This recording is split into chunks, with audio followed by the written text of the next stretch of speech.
Wake up call with KB and Andy. Wake up! Wake up, will you, pal? They need a wake-up call. Someday this country's gonna wake up. Wake up and smell the coffee. All right, let's get things going on this Tuesday. Thanks for waking up with us. It's the Wake Up Call. He's Kevin Bowen. I'm Andy Sweeney. Mark Dykton producing today's effort. So it's 7:01. What do you think's going on right now, perhaps? Is Tyrese Haliburton waking up? And if so, we hope that hammy is feeling good because today we could finally get the majority of the Pacers team back in action together tonight in Boston. Fellas, good morning. How's your hamstring feeling this morning, KB? Everything good? I'll be honest, hammy is a little sore. A little tight? And you know what? I don't think you really need to be drinking coffee right now in the city of Indianapolis. Just strictly the exhilarating feel of having to dodge potholes now every morning on the roads. I'm glad you brought this There up, is brother. no need to be ingesting anything from a caffeine standpoint. It feels like I'm in the Indianapolis 500. It's probably the closest I will ever Did you get. hit one? Did you hit one? No, I dodged it, and then again, I think I pulled the hamstring and just getting to the edge of my seat as I was trying to dodge it. I thought the body language made the difference there, but I think all four tires have a decent PSI here moving into this Tuesday morning. I was going to say there's no doubt. I'm sure just about every other city complains about this, but I was thinking, boy, I really feel like Indianapolis, they have the gold badge of courage or whatever for potholes. I mean, Are they going to fill those before All-Star Weekend? Usually cities do that, right? I'm thinking like some of the size of Joel Embiid. Are we trying to give a tribute to him? You know, Brother, leading into All-Star Weekend. There's a couple downtown, and everyone knows. I'm coming down. I'm flying up and down New York or Washington or whatever to go to the east side for Irvington, and I know there's one, and I didn't think about it yesterday. A little groggy driving in, and KB, I hit it flush. And I couldn't do anything because I couldn't swerve into the left lane. I hit it flush, and I thought it was going to take off the front end of my car. JMV had a flat tire over this on Friday. Yeah, Maddie got. Did you see that? Maddie got two the other night. Two flat tires? Yeah, two. Oh. Now, I think a little bit might have been her own, human error. I think she's still asleep, so I could probably say that. But yeah, right now, again, there's no coffee needed each morning. You just simply remember your pathway into work or school or wherever you're going, and dodge the potholes. And like you said, you can't swerve in the other lane. Well, you're going to hit somebody else, and Sure. then you have a big problem. Can I ask this? I don't know how we do this, if this is YouTube, and we'll have to go back to it. I don't know, our individual Twitter accounts, and I don't know everyone's by heart other than mine, at the only Sweeney. Even the station account. What's the best pothole right now in the Indianapolis area? I need to know, because there's one down by the La Quinta down here, downtown. And they put a right cone off Washington Street. They put a cone on it, Mark, and they just thought that people would miss it. Then they took the cone out, and I'm serious.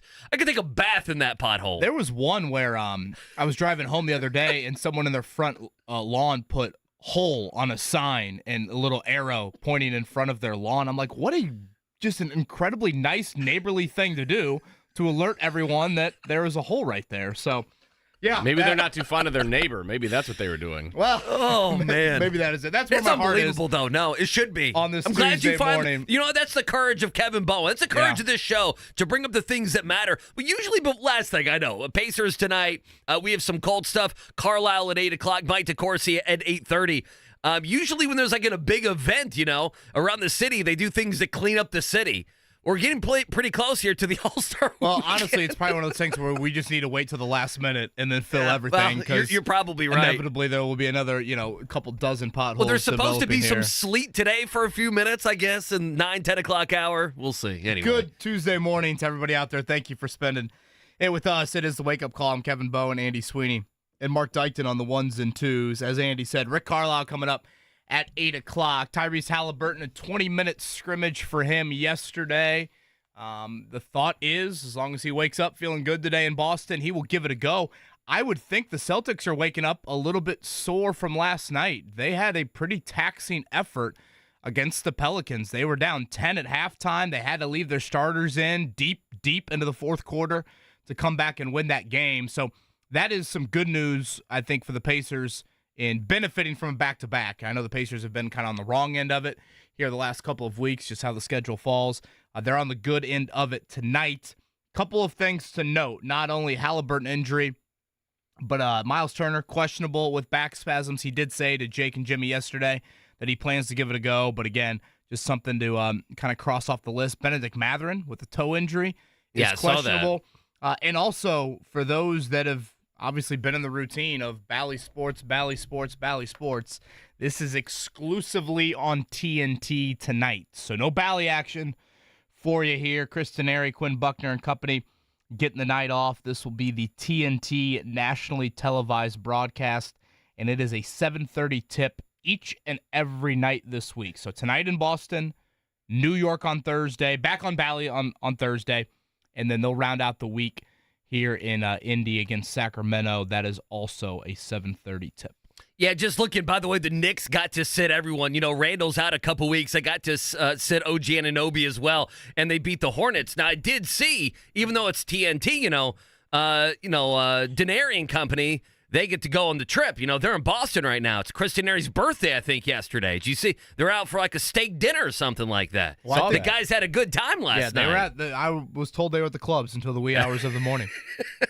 The Boston area clubs? The Boston area clubs. The infamous Boston nightlife? Maybe the Providence area clubs. I don't know if they, ventured over into that neck of the woods. But, yes, obviously they're out there because the Pacers are still on the road Thursday in New York. So they will be there for that one. And as Andy said, not only the Julius Randle, but OG Anunoby, what do I see? Elbow inflammation there. Yeah, he didn't play. Well, it's the Hornets, So it could be. Take a night off. We will see how much the Knicks, are dealing with injuries here. But, again, huge one tonight. Goes without saying. You're 2-2 against Boston this season. It's been quite the variety of games. Obviously, the first one with Pascal Siakam in the lineup. Kristaps Porzingis did not play last night due to an ankle injury. That'll be something to keep an eye on. And, Andy, when you face a team as often as the Pacers have, you go back to those earlier meetings, and it's like, man, it's hard to kind of take anything from any of them because they've all had their own very individual storylines. You lost by 50 in the first meeting of the year. You throw that one out, basically, Without Haliburton, you totally throw that one. The second one was the in-season tournament. For the most part, both teams were really healthy in that one. The Pacers won that here in Indianapolis. Then Boston beats you here on a Saturday night when, Tatum and Jaylen Brown go off for 70 combined. And then the last meeting was when Haliburton got hurt. And, you were down at half, and Boston didn't have Jason Tatum, and Benedict Mathurin was really good in that game, and you were able to beat them that night. So, for the most part, we still have got some, guys to cross off the questionable list, but it looks like both of these teams will be relatively healthy. Boston's on a back-to-back. I was a little surprised to see the line as big as it is. Boston's favored by 7.5. Yeah, 7.5, a touchdown in the hook, as they would say. I listen, and I know there's some game time decision stuff.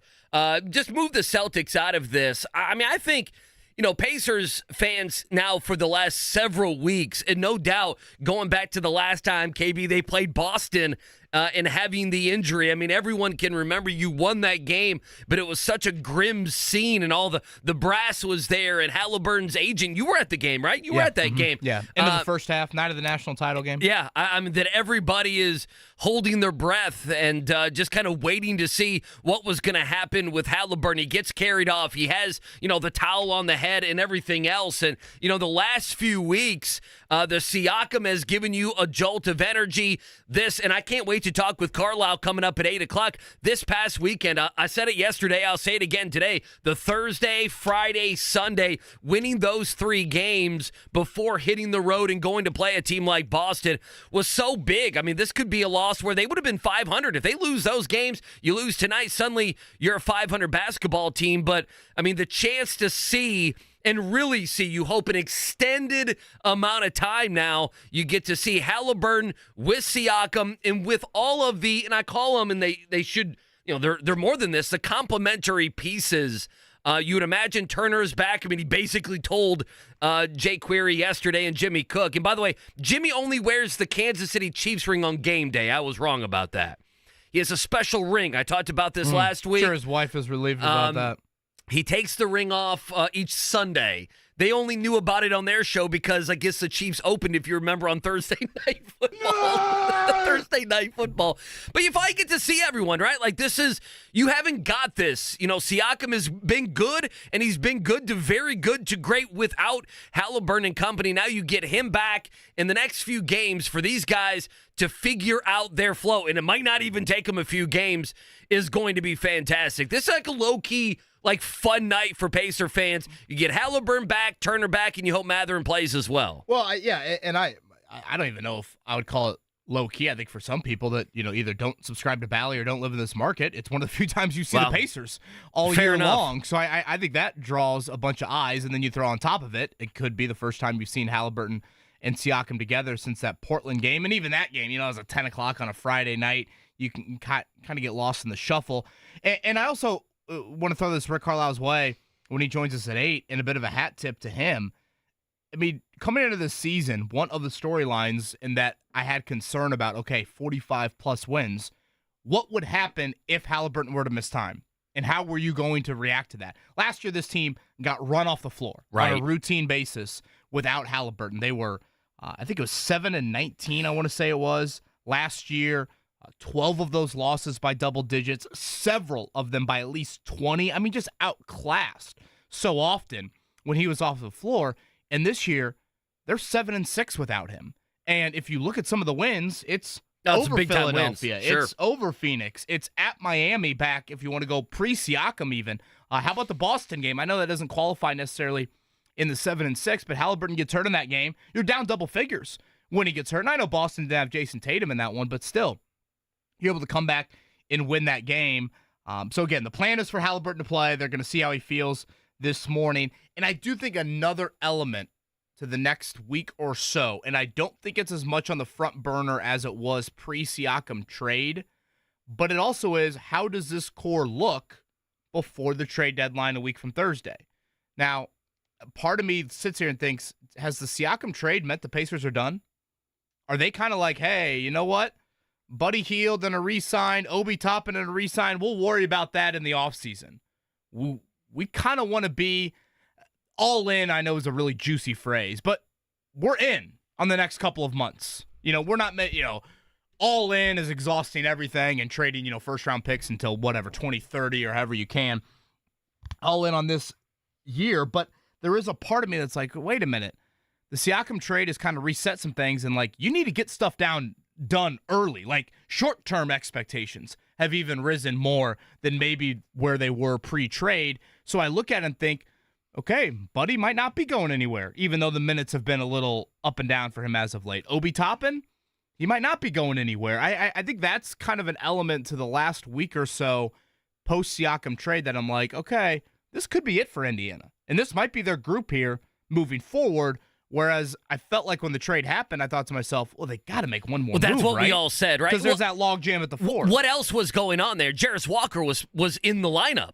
I mean, Jarris Walker was playing. Ahead of Obi Toppin. Yeah, he was playing. I mean, there was, and I forget which game it was, where Jarris Walker came in before I think it was Obi a Phoenix Toppin. game, maybe? That may have been it. And I just remember us kind of looking at each other saying, okay, now this is the first time that we have seen something like this. I know coming up at 7:30, we'll do our normal segment here and then a check down. We'll get you some sound. Chad Buchanan, general manager of the Pacers, was on yesterday about 3:30 or so, a nice conversation with our guy JMV, and talked about these very things, expiring contracts. You look at Buddy Hield, you look at Obi Toppin.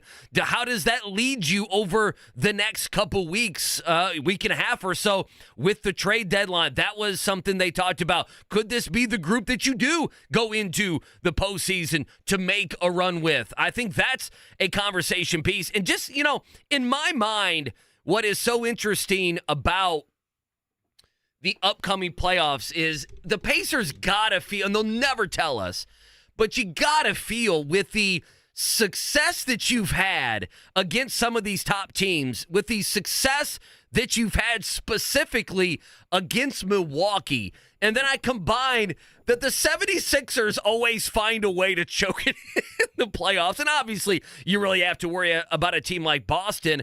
If you get this group right, boy, the Pacers got to be looking, saying, there's no reason we can't make a run and beat, you look at some of these teams, the Cavs, the Bulls, some of these lower teams that are along with them, and then how they've performed against some of the top teams in the Eastern Conference. The Pacers in the next week and a half have so many decisions, and I don't know, KB, I don't know what the right decision is with what you can get back, draft capital, money, picks, or, hey, Buddy Hield and Obi Toppin, we're going to make it run at this thing the next 40 games and see what happens. You touching IU tonight? Looks like a pick'em game down in Bloomington Yeah, against is it Iowa. down to a pick'em? I saw Iowa at about -1.5, but that's pretty close to a pick'em.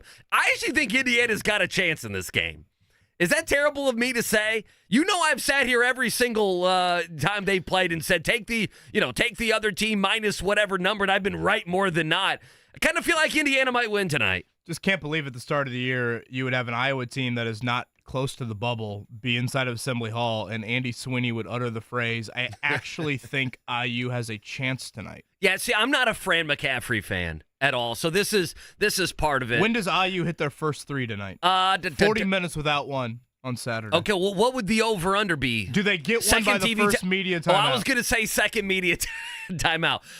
Galloway knock one home at 17:28 on the clock? I'm going to say they will not have one by the first media timeout, but between the first TV timeout and the second TV timeout in under 12 minutes, they will hit a three-pointer. Let's keep the good vibes going. How about they don't get another one? Boy, I would love for them to be over again tonight. In modern college basketball, that's got to be a wild drought. If somehow it got to like 50 minutes, I guess we'd have to go back to when was the Wisconsin game? Did they hit one late in that one? That's a great point. I don't know. I have to go back and look. That is 7 o'clock tonight in Bloomington, Big Ten Network there. Again, Pacers, Celtics, 7:30. We'll continue to remind you all morning long, but that is exclusively on TNT. So from a TV standpoint, for tonight, if you need to set the DVR or anything like that, it is TNT and not Bally here with the nationally televised game. Rick Carlisle joins us at 8. Good Tuesday morning to you. Good luck in dodging the potholes. I am Kevin Bowen. He is Andy Sweeney. Mark Dykton is with us. Thanks for spending it with us. 93.5, 107.5 The Fan. 93.5 and 107.5.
Checkdown, brought to you by the Barbasol Horizon League Basketball Championships. March starts here at the Indiana Farmers Coliseum, March 11th and 12th.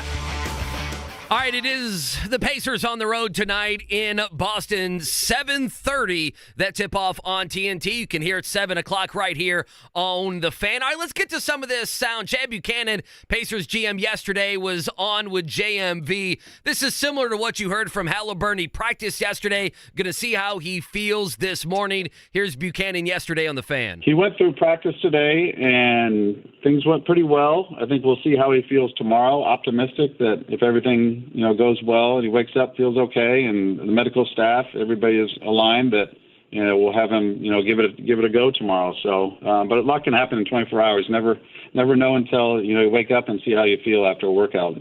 But he's been trending in a good direction. All right, so hopefully Haliburton wakes up. He feels good, that hammy's good, and we're full throttle there in Boston. Miles Turner was on yesterday with Jake and company in the 12 o'clock hour, and here's what he had to say about playing in Boston tonight himself. Oh, yeah, I'm good, man. I think just my back was just to mess with me a little bit, and it got a little stiff, and I think it was a precautionary thing just to be on the road for the next 4 to 5 days, get on the planes, sleep in different hotel rooms.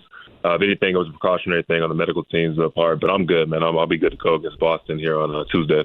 T.J. McConnell off the injury report. Benedict Mathurin is questionable. So is Jalen Smith. So a couple other items to note. Haliburton did talk to the media after practice. I did thought he had a really candid comment about the All-NBA threshold of playing 65 games. He's nearing the number of missed games to not hit that 65-game mark. Definitely want to play that audio here coming up. That is about a $50 million, moment, if you will, if Haliburton does not play 65 games this season. But he said basically in that Portland game, so if you go back, he's missed 9 of 10. The Portland game was the one he played. He said he felt sore during the game, didn't think he could re-injure anything, and really was in some pain afterwards. That's what led to him, having the reset or, whatever you want to call it. I know Rick Carlisle doesn't want to call it a setback or anything like that. So now we're about 10 days since he last played.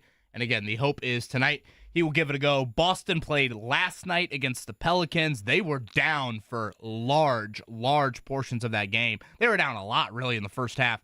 They did come back and win, but their starters, Tatum, Brown, Holiday, think about all those guys. They played some pretty taxing minutes. Didn't they sit somebody tonight? They play on TNT again on Thursday, do the Celtics, I think. I think I saw that. Yeah, I'm just wondering if tonight might be a night where you might get somebody sitting. See, I don't know. I'd have to look at the NBA rules. Wasn't last night supposed to be the night if you were going to sit anybody the non-nationally televised game? I don't know. After they Philly, play the Lakers after Philly Thursday. over the weekend, I have no. After Philly sat everybody Philly played on some TNT. guys against the Pacers and then sat people against the Nuggets. Yeah, they play the Lakers on Thursday. That's also a TNT game. But again, Boston favored by 7.5. A lot of surprised points by that number for them on the second night of a back-to-back, exclusively TNT coming up at 7:30 tonight. Aaron Neesmith joining Jake and company at 12:30 today. Oh, nice. Look at that. After Miles Turner, that's pretty good back-to-back there. All right, coming up 7 o'clock in Bloomington tonight, it is Indiana and Iowa.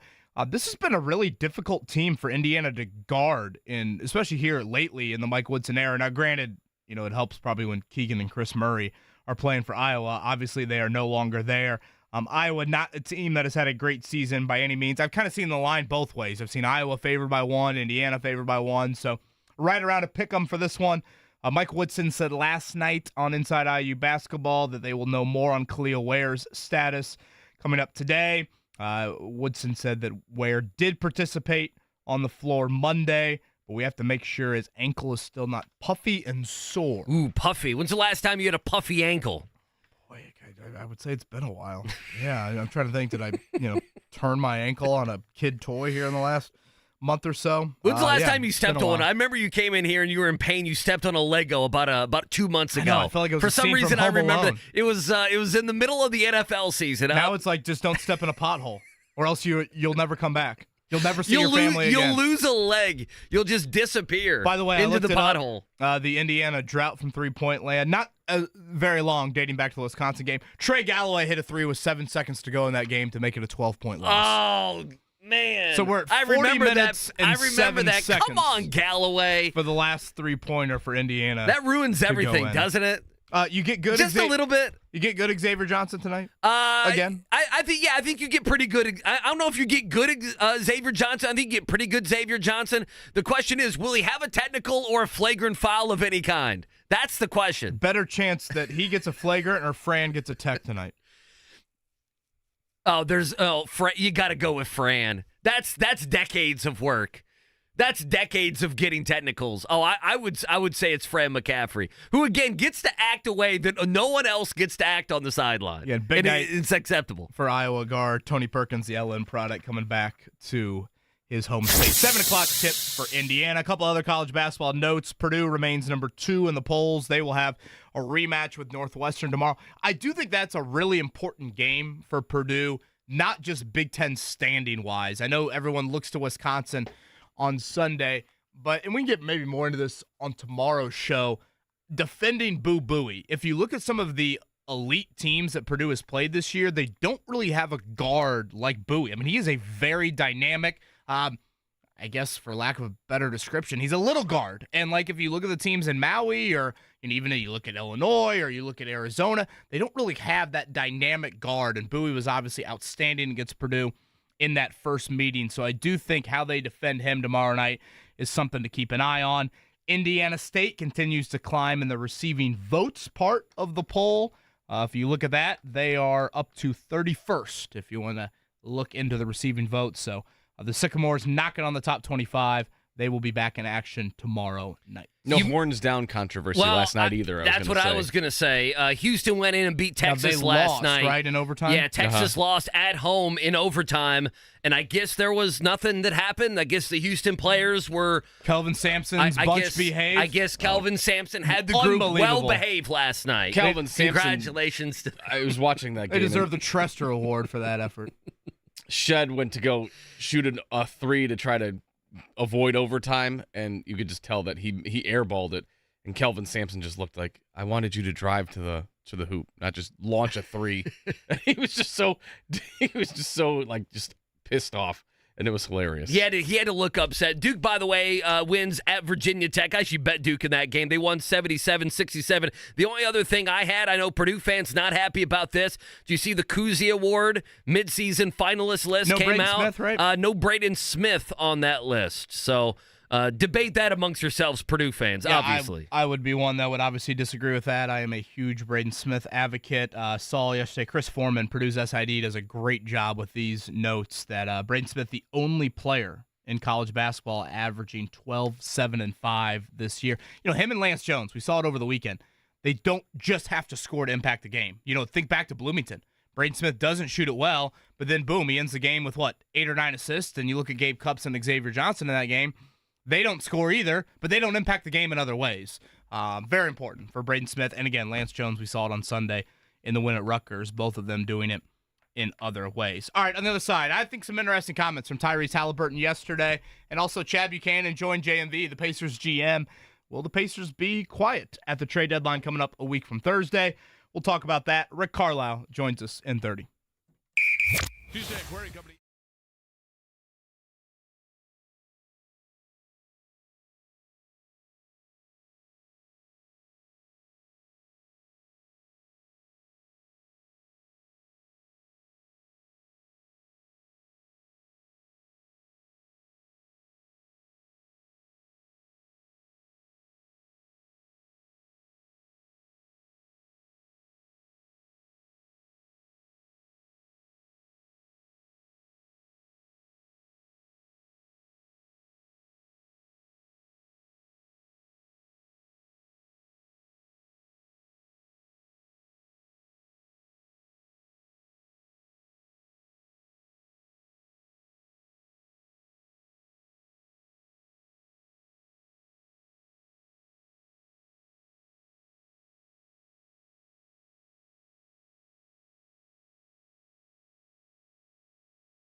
It's the Wake Up Call with KB and Andy on 93.5 and 107.5. The Fan.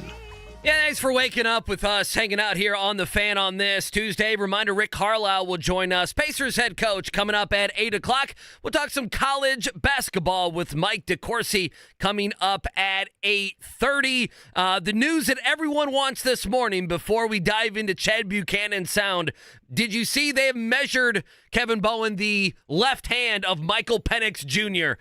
at the Senior Bowl? I know these are things that you dial into The Fan to hear these sorts of stories.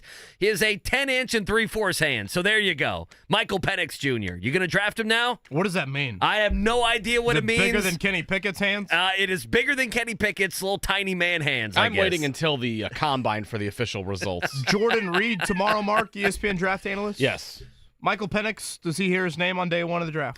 Yes, he's a quarterback. I think he does. I think the worst that happens to him, I guess you could say, would be what, day two? He'd pull the Will Levis. He'd stay the night in whatever city, and then he'd be drafted the next morning. But if you maybe bet the way we view quarterbacks in the NFL, he gets his name in the first round. Big week at the Senior Bowl. The Colts have been very, very active with Senior Bowl guys. 6, I believe, of their 13 draft picks last year were Senior Bowl products. Now, this year they've added some underclassmen to that game.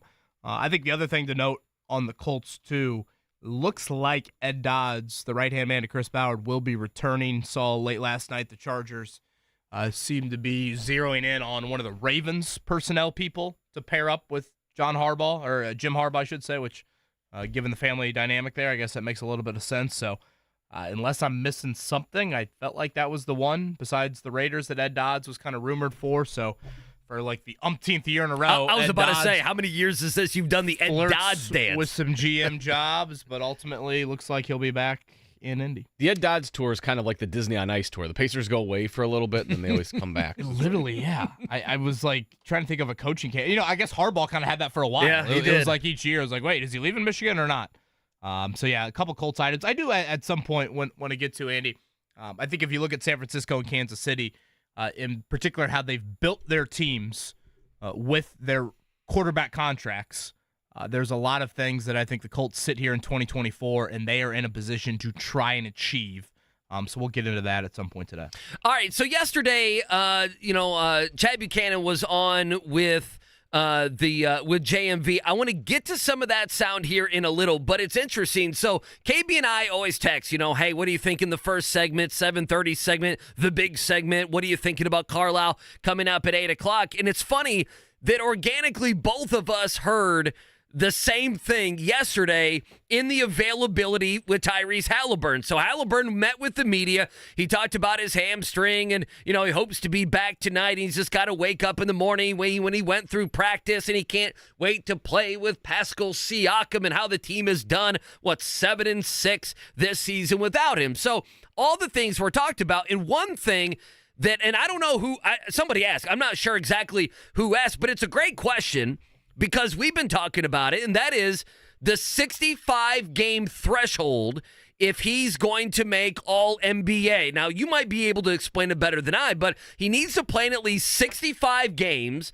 so he can be eligible for All-NBA, which can put him in the Supermax deal of a little bit more than $50 million of earning. Now, Joel Embiid, who could easily be, yet again, the MVP of the NBA, there's a 65-game threshold on that as well. And so, there's a chance he doesn't win MVP because he'll miss that many games. And so Haliburton is only going to have, if he's back tonight, and there's no setbacks, he's only going to have, 4 or 5 games to tinker with now? Well, he's missed 13 because they're 7-6 without him. There you go. So he's missed 13 games. So that's down to 69 games. So 4 if games. He played the rest. And I know there are some questions, too, about that Boston game. I think he only played 13 minutes in that game. That actually counts as a missed game in the NBA's eyes.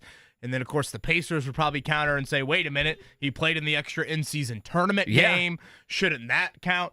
basically to your point. He's got about 3 to 4 games. Well, and what's crazy about it is there's gray area and there's a lot of money at stake. There's a ton of money for Tyrese Haliburton. Haliburton, of course, knows this. The Pacers, everybody knows this. He was asked about it yesterday. I thought he had a pretty interesting answer. I understand what's at stake for me financially as well, but at the end of the day, it's also like I got to take care of my body to the best of my ability and put myself in the right situation. So, yeah, I know I don't have a ton of games left. I think it's a stupid rule, like many guys in the league, but this is what the owners want. So, as players, we got to do our job and play in 65 games if we're able to. So, that's what I got to do: take care of my body to be able to play in those games. And I think that you're seeing other players in the league kind of face the same thing. So as long as the owners are happy. As long as the owners are happy. Yeah. How's that for a quote from Haliburton? That was a bit juicy from Tyrese Haliburton. I don't know if Herb Simon has an opinion on that or not. Okay, so what's yours? Because I know you. I mean, obviously, we all have an opinion on this. He called it a stupid rule. Yeah, and I think it's one of the more difficult things the NBA is dealing with right now. How do you curtail? How do you get a handle on load management? What do you do to try and make sure your star players are playing as much as they can? Because in Haliburton's case, Andy, we all saw him go down in that Boston game. That's a legit injury. It's not like, he's load managing this at a level that, I don't know, maybe some other guys, and maybe it's totally unfair for me to accuse other guys of load managing. If I'm 7'2" and 290, Joel Embiid, my body probably reacts a little differently of the grind of playing 82 nights out of the year. So I am torn on it. I originally liked the idea of the NBA trying to say, all right, this has become a problem. It's become a bit of an epidemic, really. How do we curtail it at all? And this seemed like a decent idea in my mind. But then you get guys like Haliburton, who there is no doubt about it is an all-NBA talent. No questioning that. Deserves to have the super max of $260 million compared to whatever it'd be, $210 million, somewhere around there. But, how do you gauge his obvious injury situation with other guys that might have a little bit more behind-the-scenes injury situations? Like, I think about this with the Colts and DeForest Buckner from a couple years ago. He played through an elbow injury all year long. It was just showing up as an elbow injury on the injury report. He wore kind of the Barry Bonds RoboCop thing. At the end of the year, he's like, they wanted me to get like Tommy John if I would be more of a throwing athlete, but I just decided to play through it. Damn. It was like, damn. That's what men do, Kevin Bowen. You're not a man. So, can you some imagine? Of the injuries, you're like, wait a minute, are they real? Are they not real? It's so much gray area to try and sit here and police if you're the NBA saying, nope, that's legit, that's not legit. So 65 games, meaning you would miss 17. Should availability be something that matters in these awards? Like, I asked that out loud. No, I know you are. No, listen, what you're saying is spot on. And who Tyrese Haliburton needs to blame are not all, are some of the players that have come before him. By the way, was this not collectively bargained? I know he blames the owners, but I'd assume that this has got to be collectively bargained. This always happens. You know what happens in the NFL? Players get mad and it's like, well, go look at your leadership on the CBA side. You accepted this. You probably, you give up this. You get something like the franchise back. tag in the NFL. You guys, players want to. I guess it became. People need to remember, and Haliburton needs to remember because he may have not even been in the league then. Obviously, was not even at the stature that he is now as one of the top players in the entire NBA, KB. And that is, this was a huge deal in the NBA. How many years ago? Maybe 4 years ago or so. My time is just, in the last year especially, it's just been thrown out of whack. But, this was load management. Okay, and guys like Kawhi Leonard and guys like LeBron James, superstars in this game, would just not play. And they didn't, and at that time, the players in the teams, Kevin, they didn't hide it between, he has a back issue, he has an ankle issue. Like, no one ever believed that there were any of these injuries. And at times it felt like they said, nah, we're just going to rest a guy. And so the NBA, I don't know. It's like if you guys are parents with older children than I. You're misbehaving. There's got to be a rule, and now because you've taken advantage, there's got to be a rule. And because it was taken advantage of, the NBA had to make a rule. And I'm with you with the nuance of, we truly don't know what a LeBron or Joel Embiid or a Haliburton are going through with an injury. But Haliburton's being bit in the ass here because the forefathers of the NBA before him took advantage of it, and they had to go in and they had to fix it because it was being taken advantage of, and because there were nationally televised games, and because it screwed over the fans. In a lot of ways, LeBron James was a leader. Kawhi Leonard, those two guys in screwing over the fans. Sorry, when you go and spend all the money to go to these games, and the guys don't play. It's the but if you're the it's Celtics, the girl who cried wolf, I guess, or is it the boy who cried wolf? Someone cried wolf. But if you're the Celtics tonight, and Jason Tatum, whatever, is feeling a little sore waking up after last night, why the hell would you play him when you have aspirations to be playing in mid-June? And that's why you have the 17 games a buffer. And so the 17 games a buffer are saying you can do your load management, and you can probably sustain 1 2-week injury. 2.5, 3-week injury. And then if it's more than that, sorry about your luck. That's the conversation. Yeah, and this gets into like a bigger picture debate with the Hall of Fame of like, okay, how much does longevity matter?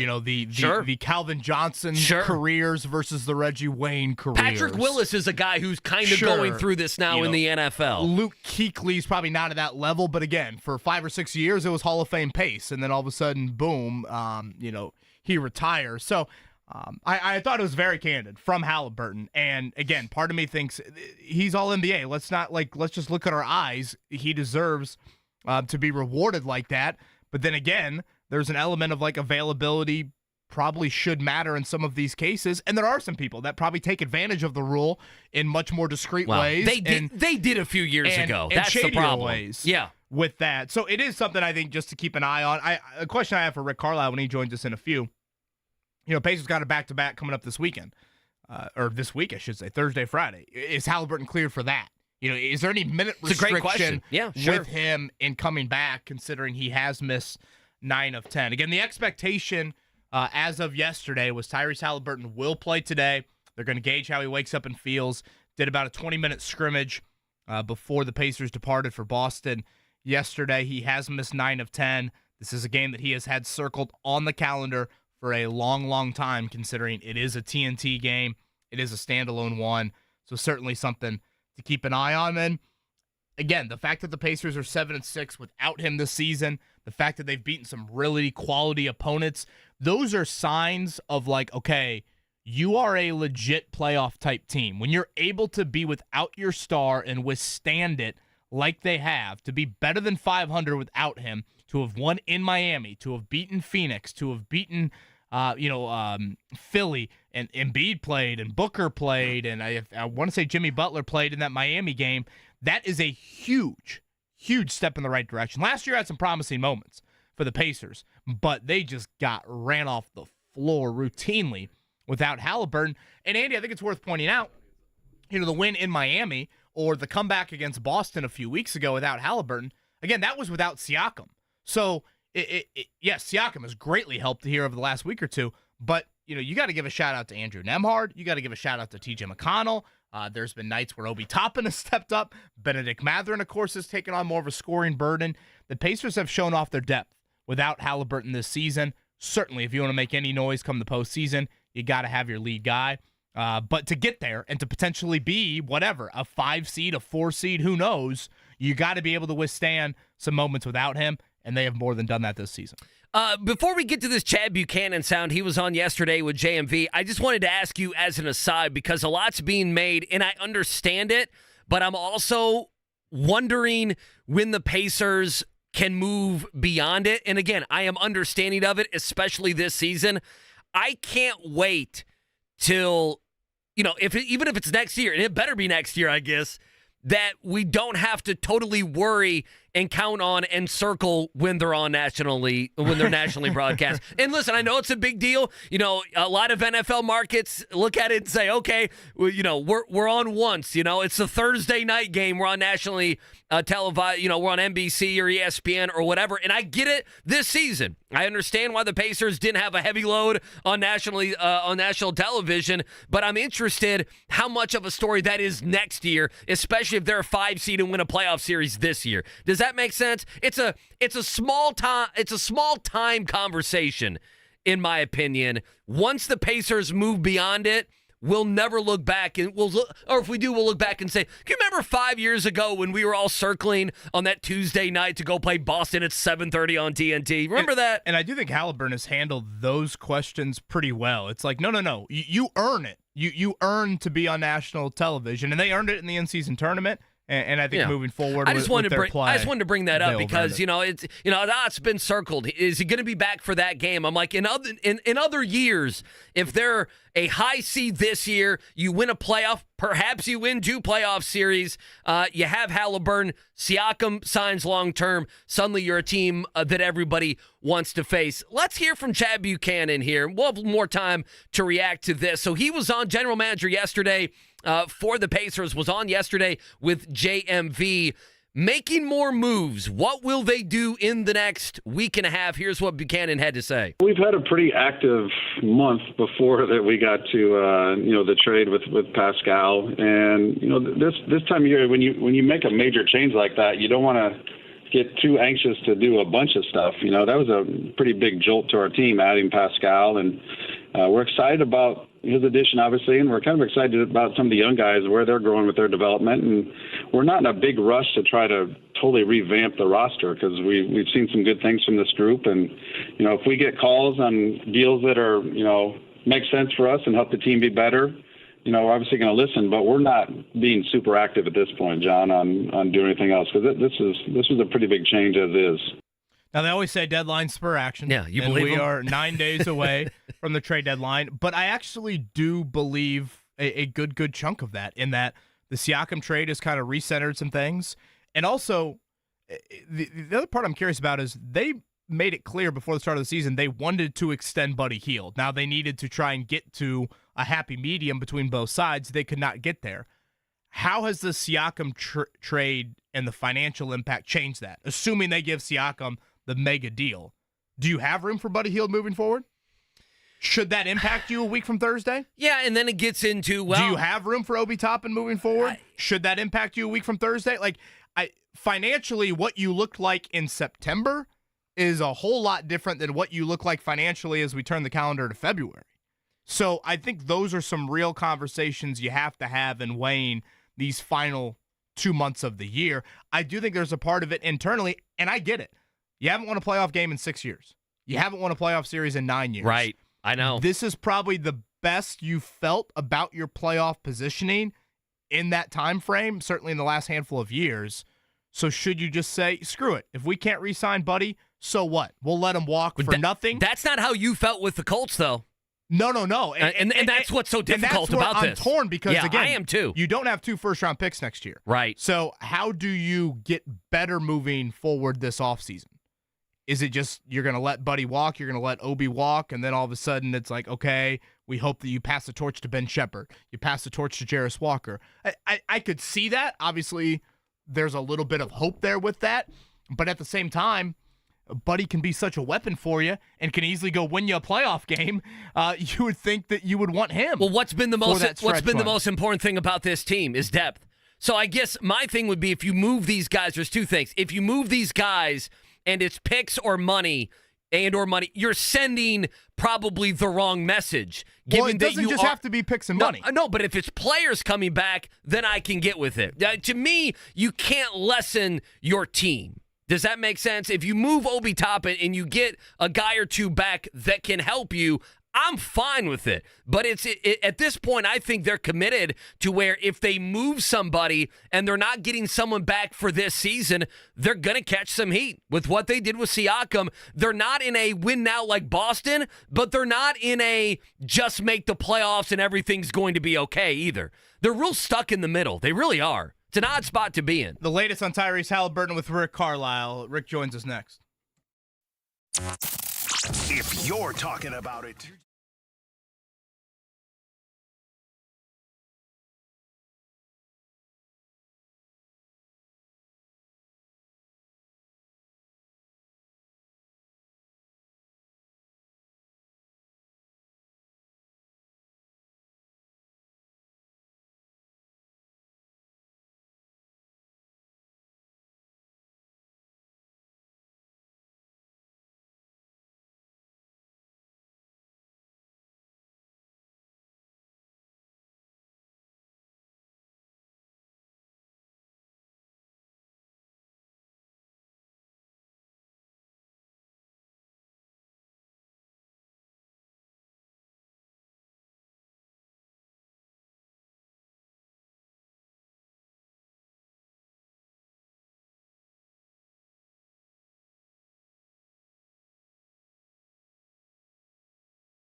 It's the Wake Up Call with KB and Andy on 93.5 and 107.5. The Fan.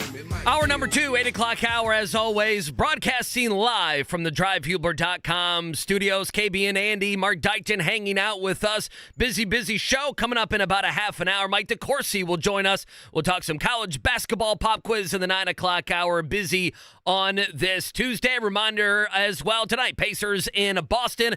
That's not a Bally's game. Now that's a TNT game. That tip off at 7:30. Coverage here on the Fan beginning at 7 o'clock. All right, it's a Tuesday, 8 o'clock. You know what that means. Pacers head coach Rick Carlisle joining us here on the Payless Liquors Hotline. Coach, good morning. How are you today, sir?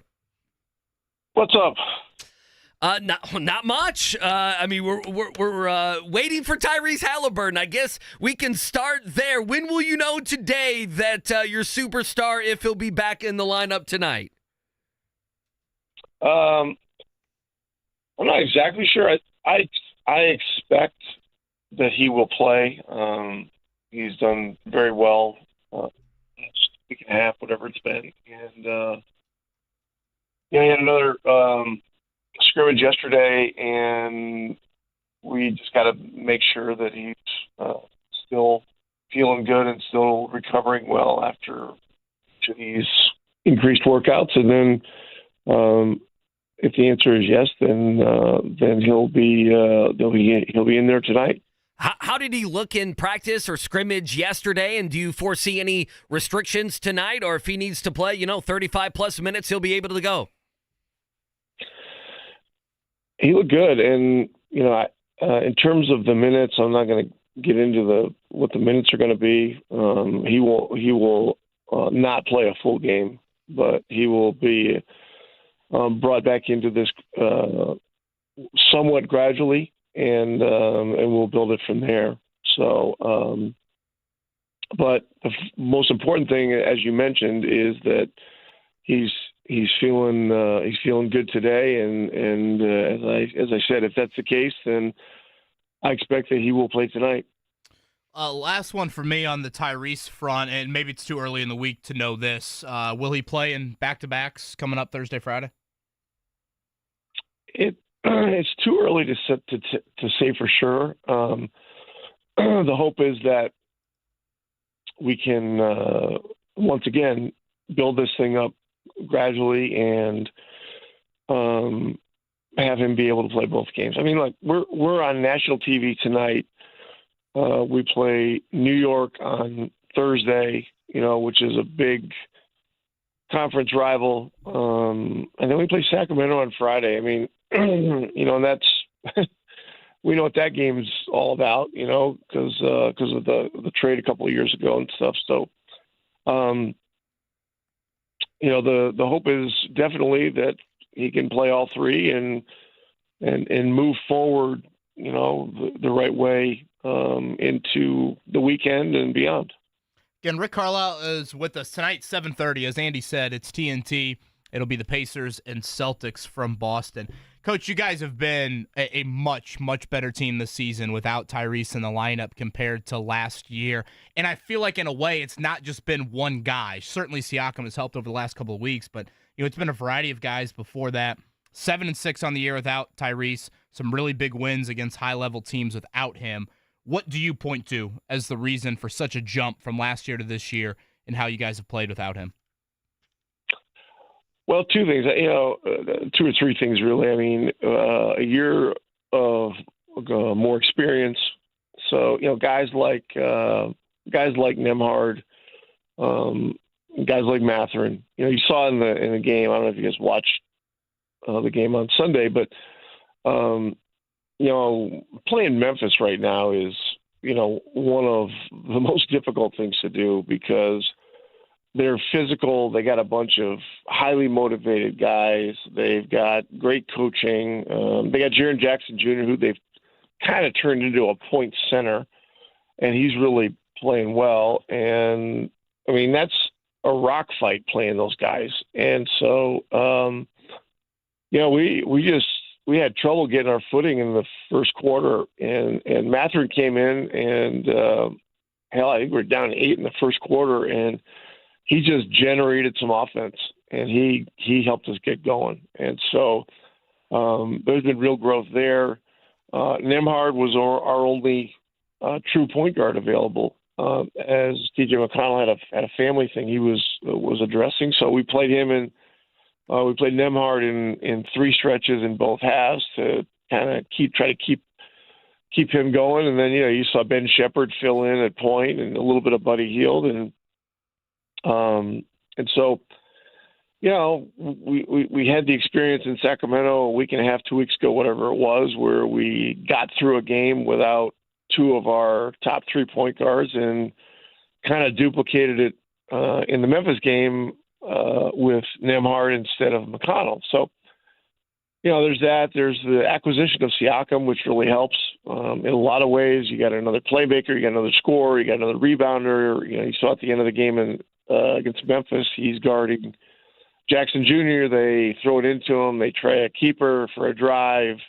He stymies him going left and makes him spin back to the right and take a difficult shot they miss, and the game's over. There's a guy that gets one stop and, the game's over. So that's a big deal. And then our depth, it's, we got a lot of guys that are capable.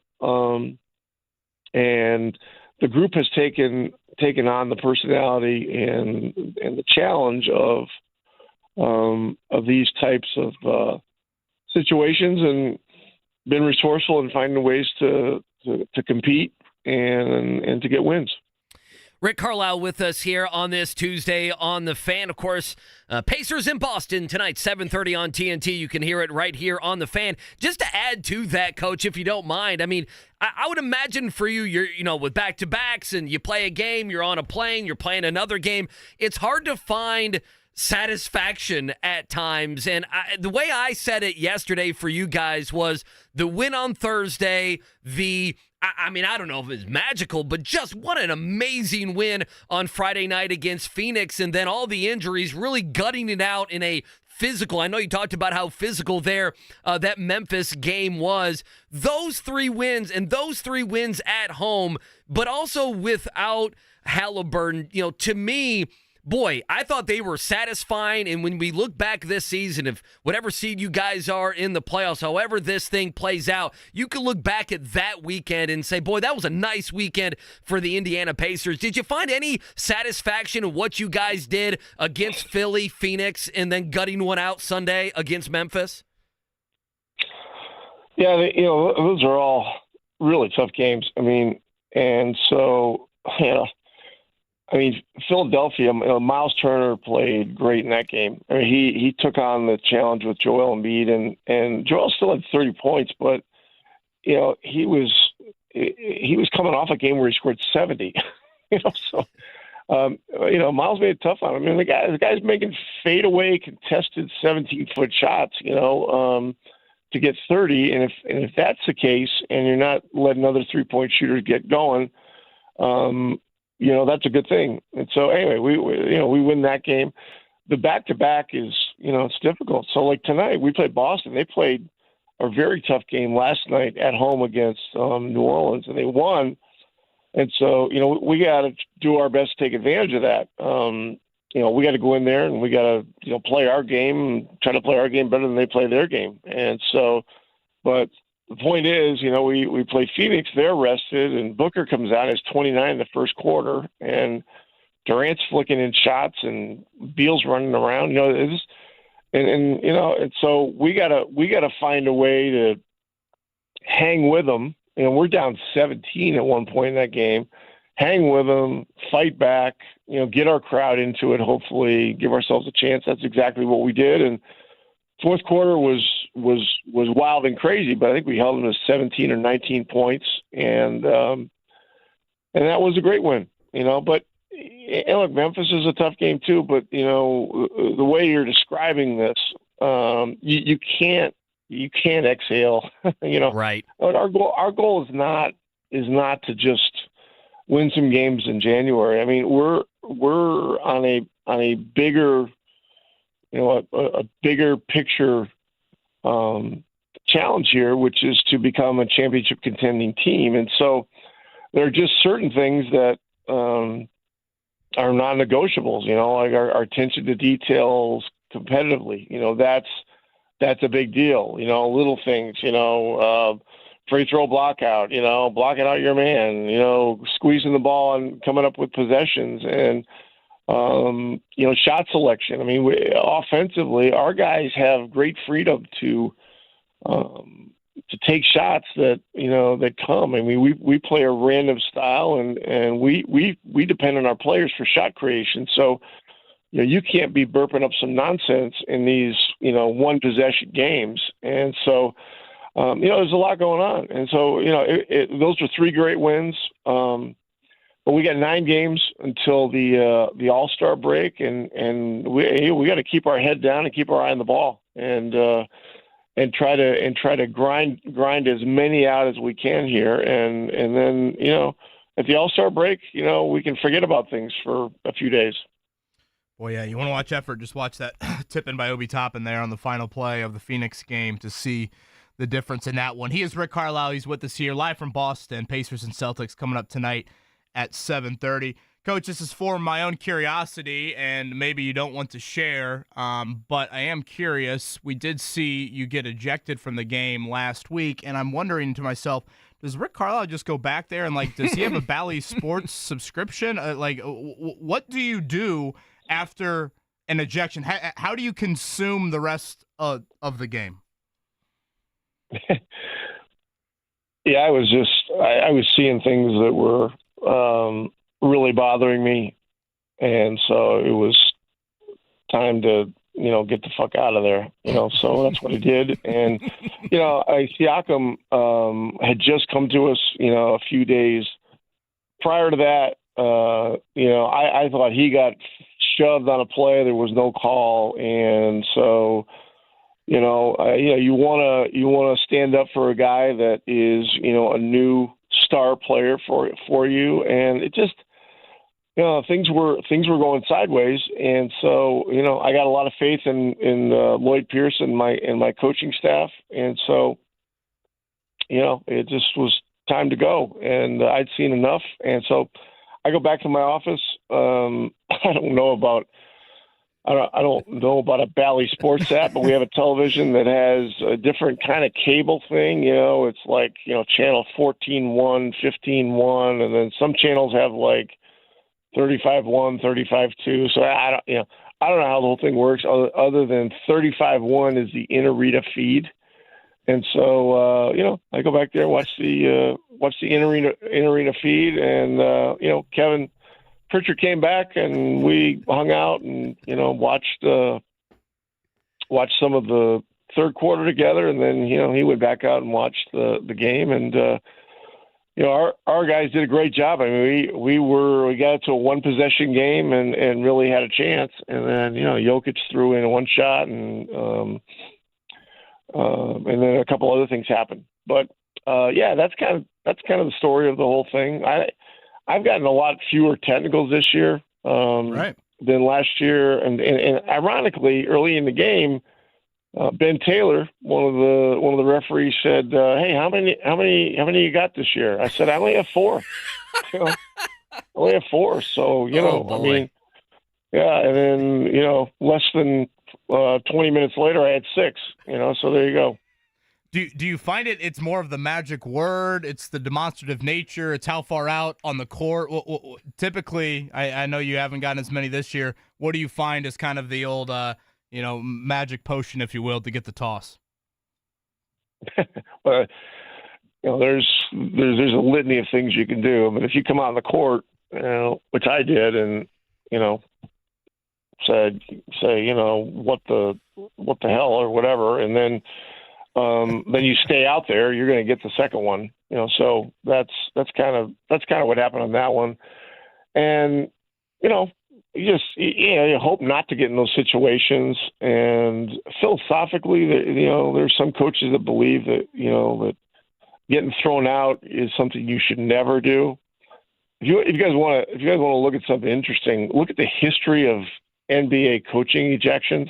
I think Don Nelson is the all-time leader in ejections.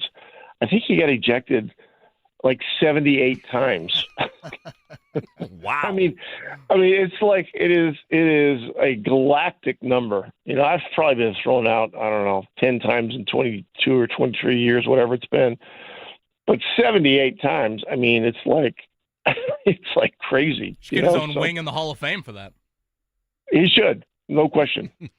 Rick Carlisle with us here on the Payless Liquors hotline. Some great stuff there. No, you answered the question. And Pritchard Mark came back on his feet, by the way, for the dump button. I was wondering, you watching that alone? Someone comes back, but some good stuff there. Again, Pacers in action tonight, 7:30 on TNT. Hear it right here on the Fan. One thing we've talked about, Coach, is the 65-game rule. Tyrese Haliburton to get that super max up over $50 million in his pocket, but he needs to play 65 games. We see that with even the league MVP. Someone like a Joel Embiid, is he going to play 65 games? And I know that was collectively bargained a few years ago. Haliburton actually talked about it yesterday, Coach. He called it a stupid rule. Is that in you guys' mind at all? And what do you make of that rule to hit some of these escalators in awards? You need to play 65 games in a season. Yeah, it's a reality, and it's starting to get a lot of discussion for obvious reasons. Embiid, if he doesn't get the 65 games, he may not qualify for awards, but he's already got his contract. So his contract situation is set. Tyrese is a little bit different. I mean, this is, if he makes one of the All NBA teams this year, there's an escalator that kicks in that's pretty significant. So, look, the hope is that we can get him back out there tonight and can progress him forward to where he's feeling really good headed into the All-Star break. I mean, we haven't talked about it yet, but the guys just, voted a starter in the All-Star game. And I believe he was the leading vote getter for guards in the East, both on all three on the fan, media, and player vote, which is, you think about that, that's amazing, and I certainly believe that our run in the in-season tournament and, an extra 3 national TV games contributes to that. But he's also that good a player.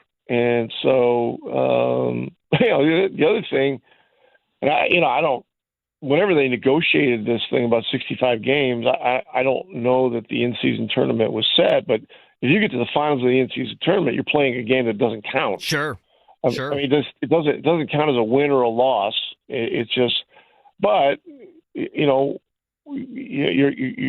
playing in a game that is an enormous revenue generator for the game and for the league. Why shouldn't that game be counted as a game played?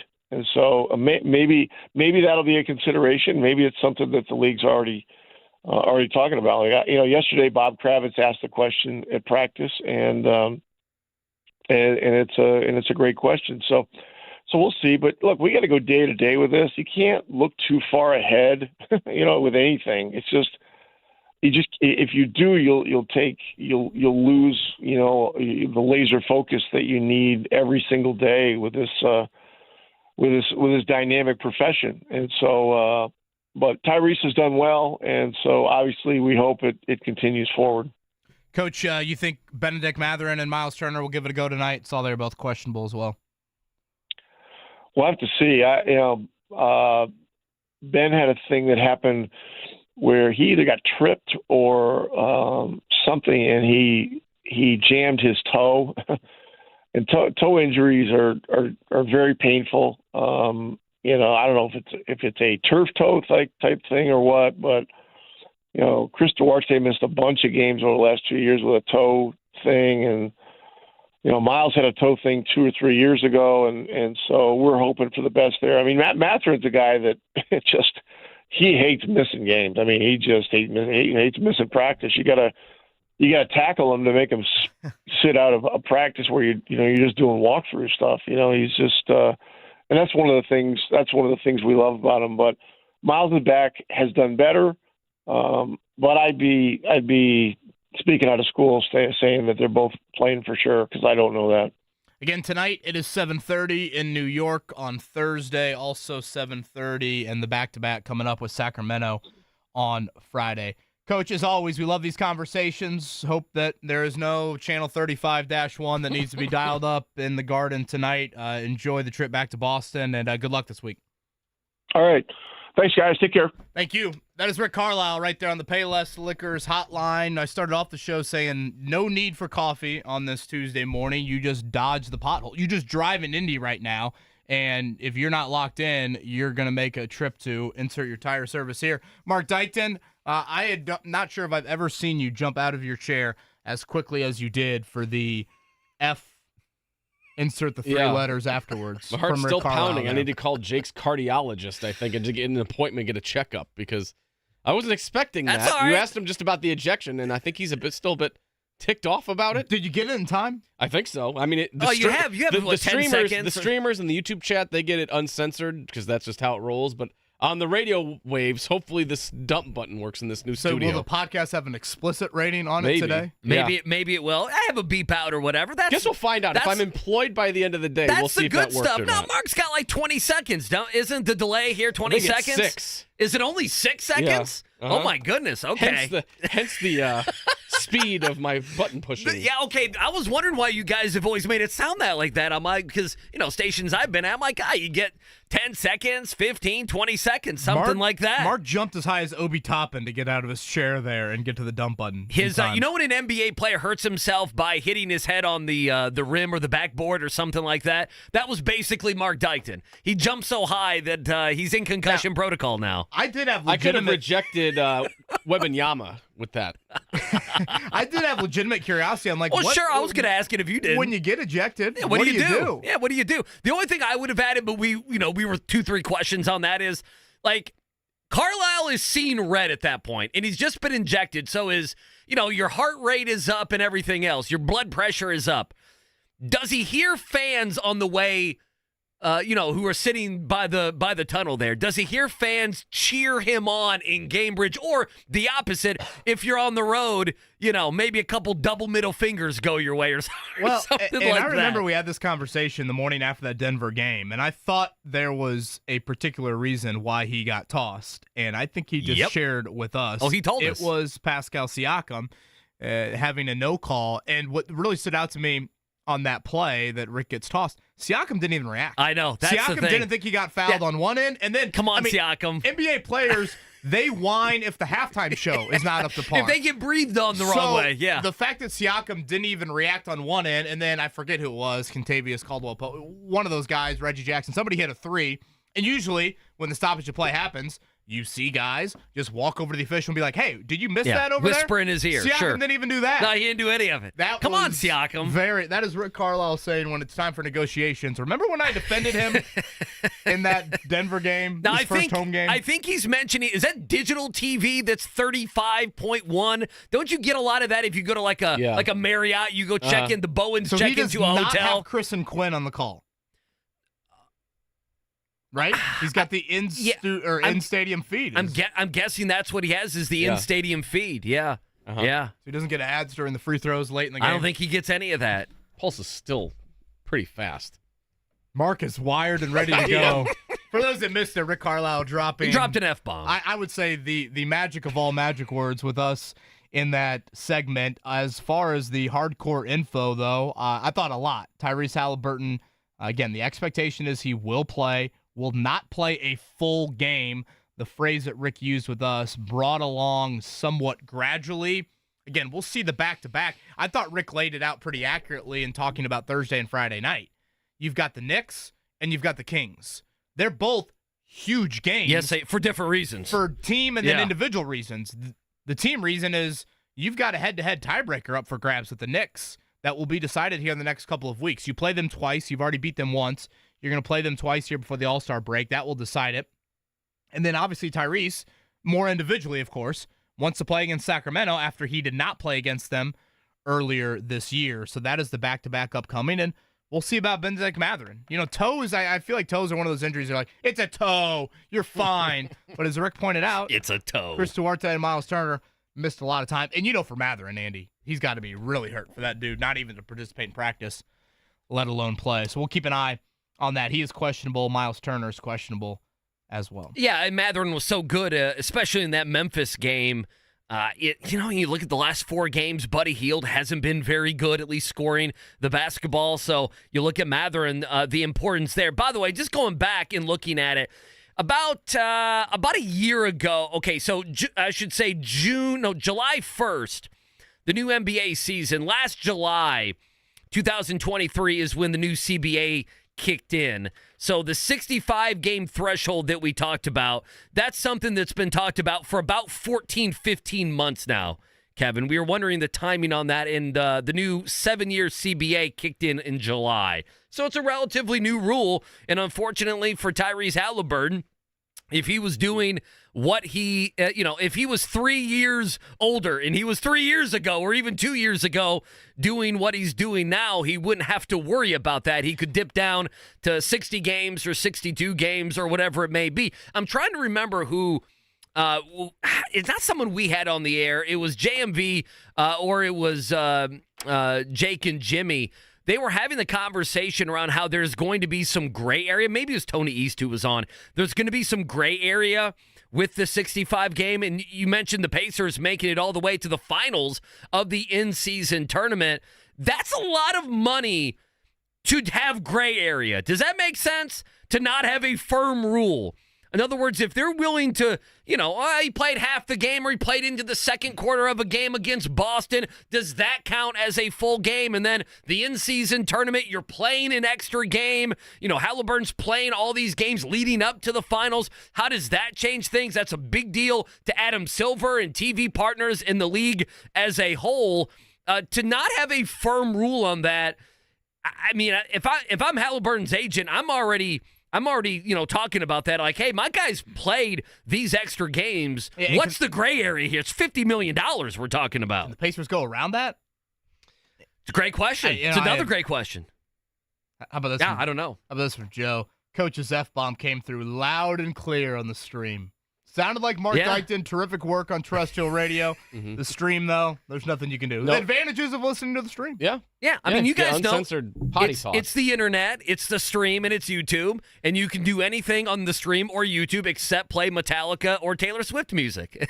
Then you'll be flagged. To the extremely artistic Rennick Bowman, the designer of the city uniforms, he chimes in and goes, exactly like a hotel in terms of the 35-1 channel that you were describing, Andy.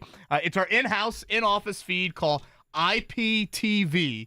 So the channels are different than a streaming service, but include everything you get with a cable package. So there you go. So if you ever come across a TV inside of Gainbridge Fieldhouse and you're, that's the case. Want to catch the game and you got the remote, 35-1. You know how it is. You get you're in a hotel. It's 16.2. That's your TBS or whatever the kids may watch. So there you go. I don't see Carlisle either as a guy who doesn't know how to use the remote. You know, some coaches are like, "What's this face space?" Or they act like they don't know what Facebook to come back with them to turn it on. Yeah, I don't see Carlisle as being. He's got a college-age daughter. Yeah, I don't see him as being unable to do that. He understands streaming services. By the way, speaking of Amazon, he was a little iffy on the Bally thing. Well, I know. Did you see Amazon hit us over the head? $2.99 if you want their stuff now without commercials. That's new. Log on to your Amazon Prime, big boy. We need $45 a month now. Now it's not good enough. Now we got another $3 a month. We need to get an update from Scott Agnes this week on the regional sports networks going over to Prime, because that was the talk a couple weeks ago. I think we didn't have Scott on that week. We need to get an update there on what the future for Bally and regional sports. Again, for tonight, it is TNT, Pacers and Celtics, 7:30, 7.5-point underdog, even though Boston played last night and their starters played deep into that game. They had to really come back against the Pelicans to get that victory. All right, Mike DeCourcy is going to join us in a few to talk some college basketball. Andy, let's do an abbreviated morning checkdown. The Morning Checkdown, brought to you by the Barbasol Horizon League Basketball Championships. March starts here at the Indiana Farmers Coliseum, March 11th and 12th. Yeah, you heard it just moments ago. Haliburton, it's expected he will play tonight. They'll ease him back in. We'll see how many minutes, but it is Celtics and Pacers tonight, 7:30 on TNT. Hear it beginning 7 o'clock right here on The Fan. Just one thing to add to it. Celtics did play last night. They did win last night there in Boston over the Pelicans, 118-112. Tonight in Bloomington, 7 o'clock on Big Ten Network, it's Indiana and Iowa. That spread is kind of hovered right around a pick'em game. We have an in-house bet on what happens first, a Fran McCaffrey technical or Indiana making a three-pointer. That's where we're at, I think, with these two teams. And this season, we'll see about Khalil Ware. The update last night from Mike Woodson on Inside IU Basketball was we'll know more today. He did some things yesterday in practice, but we have to make sure his ankle is still not puffy and sore. So sounds like Khalil Ware's status very much up in the air tonight. Again, 7 o'clock tip on Big Ten Network. Iowa has really scored a lot against the Hoosiers these last couple of years. Obviously, it helps when they had the Murray brothers. No longer do. Iowa on the season, pretty much a very, very fringe, outside-looking-in bubble team at this point. And shout out to Purdue and Indiana State. From a poll standpoint, Purdue remains second in the polls. They've got Northwestern tomorrow at 6:30. Indiana State climbing up the receiving votes up to 31 if you count those first few teams in the receiving votes line. All right, speaking of that, we'll talk with Mike DeCourcy next. The Bubble Man, he gets us set here as we enter the month of February. Do you need furnace or heat pumps?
It's the Wake Up Call with KB and Andy on 93.5 and 107.5. The Fan. I appreciate Rick Carlisle joining us. You miss any of that conversation, you can check it out online, 1075thefan.com. We'll have fun with that. Again, Tyrese Haliburton supposed to play tonight. We'll see exactly how many minutes. I don't want to encourage any behavior like this, and Mark Dykton, feel free to correct me if I'm wrong, but if you want to get a glimpse of the Rick Carlisle F-bomb, Mark, they could probably rewind the YouTube stream, right? Yeah, that's a good way to do it. Not to encourage any unruly behavior. No. Not Sure, to say we would Mike never do DeCourcy, maybe he will follow script. Maybe he will also, drop an F-bomb and describing bubble resumes I was here about with to us say, right now. he's not going to be that passionate about Houston basketball. You know? Time to, get out of there. That was Rick Carlisle with us a few minutes ago. Mike DeCourcy joining us here. We followed that up with Mike DeCourcy. We'll talk some college basketball with him. The Sporting News at TSN. Mike does the brackets there for Fox Sports Big Ten Network. A very busy man, college hoop season. Mike, good morning. How are you today, sir? I am well, Andy. How are you? Good. You have to follow up a Rick Carlisle F-bomb this morning. So how does that feel? I like my job, all of them, and I'm not going to do that. Fair enough. Yeah, maybe if we were watching a Steelers game and he was yelling at the TV. No pressure at all. Obviously, Mike, I want to ask you this. We know kind of the one seeds right now. You'll have your bracket out later on today, I believe. Yes. I know you always have it Tuesday afternoon. And so it's UConn, Purdue, UNC. I can go through the teams. Houston got a first place vote. If I ask Mike DeCourcy, who are the top tier teams? If I said tier 1. Who are the teams right now that you would say would be in that tier 1 category? Well, I would say it would be UConn, Carolina, Purdue, and Tennessee. I think they're the best 4 teams. I watched Houston last night, and I love their guards, and I love their toughness. I just don't know that they have dynamic enough wing scoring to win it all, but I think the 4 teams I just talked about could. So those are the 4, Carolina, UConn, Purdue, Tennessee. They're the ones that have the best components to make a run. But, of course, Kentucky could get better at defense, and Creighton could get better at defense, and Kansas could find a 5th. No, they got a 5th now. Johnny Furphy scored double figures 4 in a row. So now they need to find a 6th so that everybody doesn't have to play 38 minutes a game. Mike, I want to focus locally here, and let's remove the Missouri Valley automatic bid off of Indiana State's resume for the exercise. Where are they at in terms of the bubble if you do take that automatic qualifier away? Well, it's hard because, first of all, they already have the Drake loss, so they missed an opportunity there to get the kind of win that would get them in. They missed an opportunity. Michigan State, of course, that's not a mark against them, but you only get so many opportunities. So in order for them to be an at-large team, they would pretty clearly have to win their remaining games and then win. Do they play Drake a second time? I don't have the schedule. They play Drake actually coming up Saturday night. That's an ESPN2 game, by the way, 6 o'clock. Yeah, Saturday is a fabulous day in college basketball, and that is on the list of great games we'll have in college hoops. I think they have to win that one, and then they would have to lose in the final to Drake to have a shot. And the same is true for Drake. I think their chance is better. One of the things that we'll see whether the committee holds to this standard. But I went to a meeting 5-6 years ago. I don't remember what year it was. I should have written it down somewhere. I probably did. When they founded the net, it wasn't at that meeting, but they came out of that meeting with myself and Jerry Palm and Joe Lenardi and Ken Pomeroy and Jeff Sagarin and all. They were all the math people. I was just there to sort of provide a hoop voice, and that was where they founded the net. And I'll never forget Ken Pomeroy saying that he believed that the teams should be selected based on a metric that is not predictive, but rather results-based, like strength of record from ESPN or Kevin Pauga's KPI. Something like that. And Indiana State, I don't really understand why there's such a wide variance in some of the results-based metrics. But like Kevin Pauga's KPI has Indiana State at 42. Strength of record has them at 19. And if they continue to win and they beat Drake and then they make the final, that's not going to go very far. It could fall down to 25, maybe 30 if they're winning all those games. And I'm not sure that it would fall. I'm just saying that's probably the lowest it would go. If they do all that, it's hard for me to see them leaving out a team that the strength of record would basically say is an 8 seed, say, and leave them out altogether. So that would be what their road would have to be. Again, he is Mike DeCourcy, Sporty News. As Andy said, going to come out with his latest bracket here coming up a little bit later today. Mike, I assume it was important for Butler to get one on Saturday, but I'm guessing Butler still has got a good amount of work to do to get into the tournament picture. I guess, how close are they to the bubble? There is no bubble, first of all, let me say. I don't believe there is no such thing as a bubble on January 30th. The bubble does not exist until basically after Valentine's Day. Because what you have to understand about the bubble is that's when the pressure is on. That's when everything you do, every move you make, every French fry you eat is going to have an influence. Seems on like an insult to Andy and I.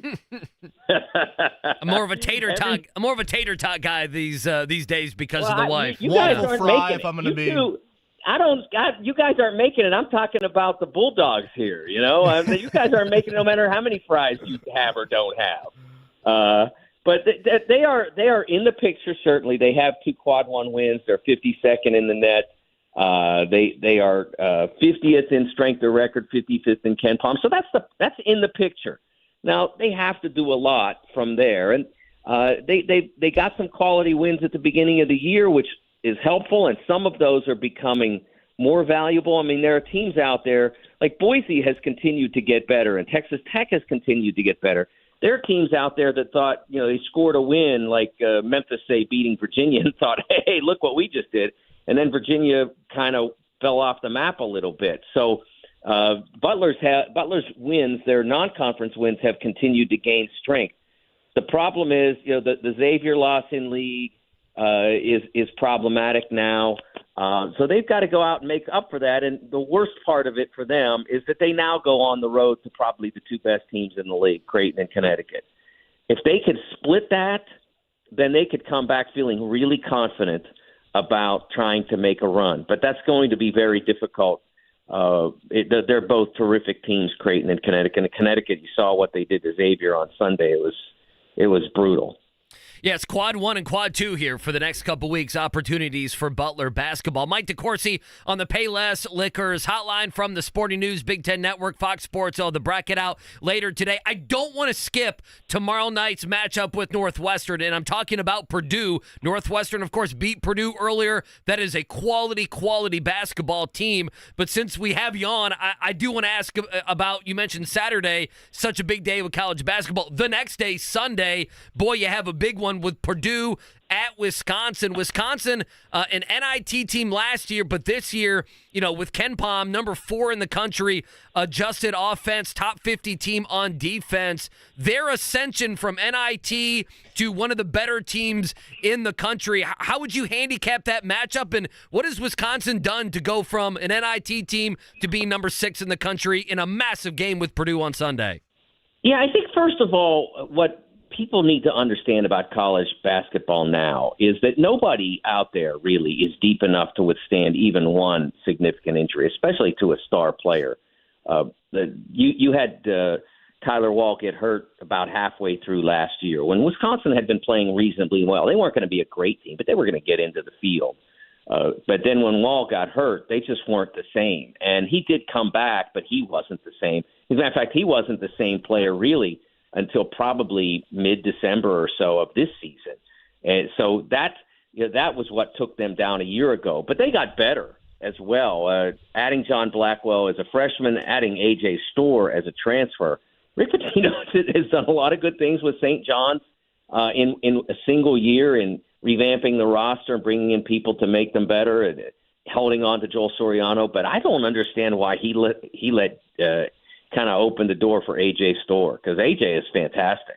Length, quickness, dynamism, the ability to shoot the basketball at a reasonable level. He's not an elite shooter, but at least have to think about guarding him. If you leave him open, he'll probably drop it. If you challenge him, he's probably not going to make it. So you have to guard him. But if you come out and flash out on a closeout, there's a good chance he's going to drive it past you and dunk it.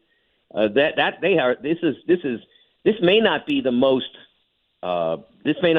talented Wisconsin team, and it probably in the end won't be the most accomplished because the 2015 team played for the title. But this is the most dynamic Wisconsin team of the last quarter century. They are just so much quicker at so many positions than they have been in the past. Yeah, that's going to be a fun game. Again, I don't want to overlook Northwestern because that's going to be a heck of a game tomorrow night. But if Purdue can win that, Purdue and Wisconsin. 2 versus 6. I mean, you talk right about now. who's going to win the Big Ten. That's a huge game towards who is going to win the Big Ten. Mike DeCourcy with us from the Sporting News. Mike, we know who's not going to win the Big Ten, and that, unfortunately, would be Mike Woodson and Indiana basketball, losers of 3 in a row. Come on, They had a nice effort against Illinois, just came up short there.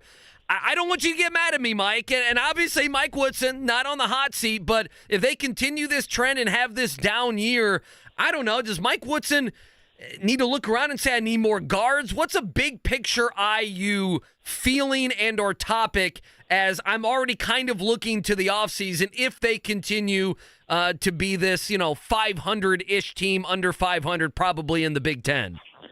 Well, I think the first thing, if you're looking toward next year, you want to hold on to as many of these guys as you can. That's the first thing, because I don't think any of them is ready for professional basketball, at least not at the level that they're capable of being. I mean, Baco is not ready.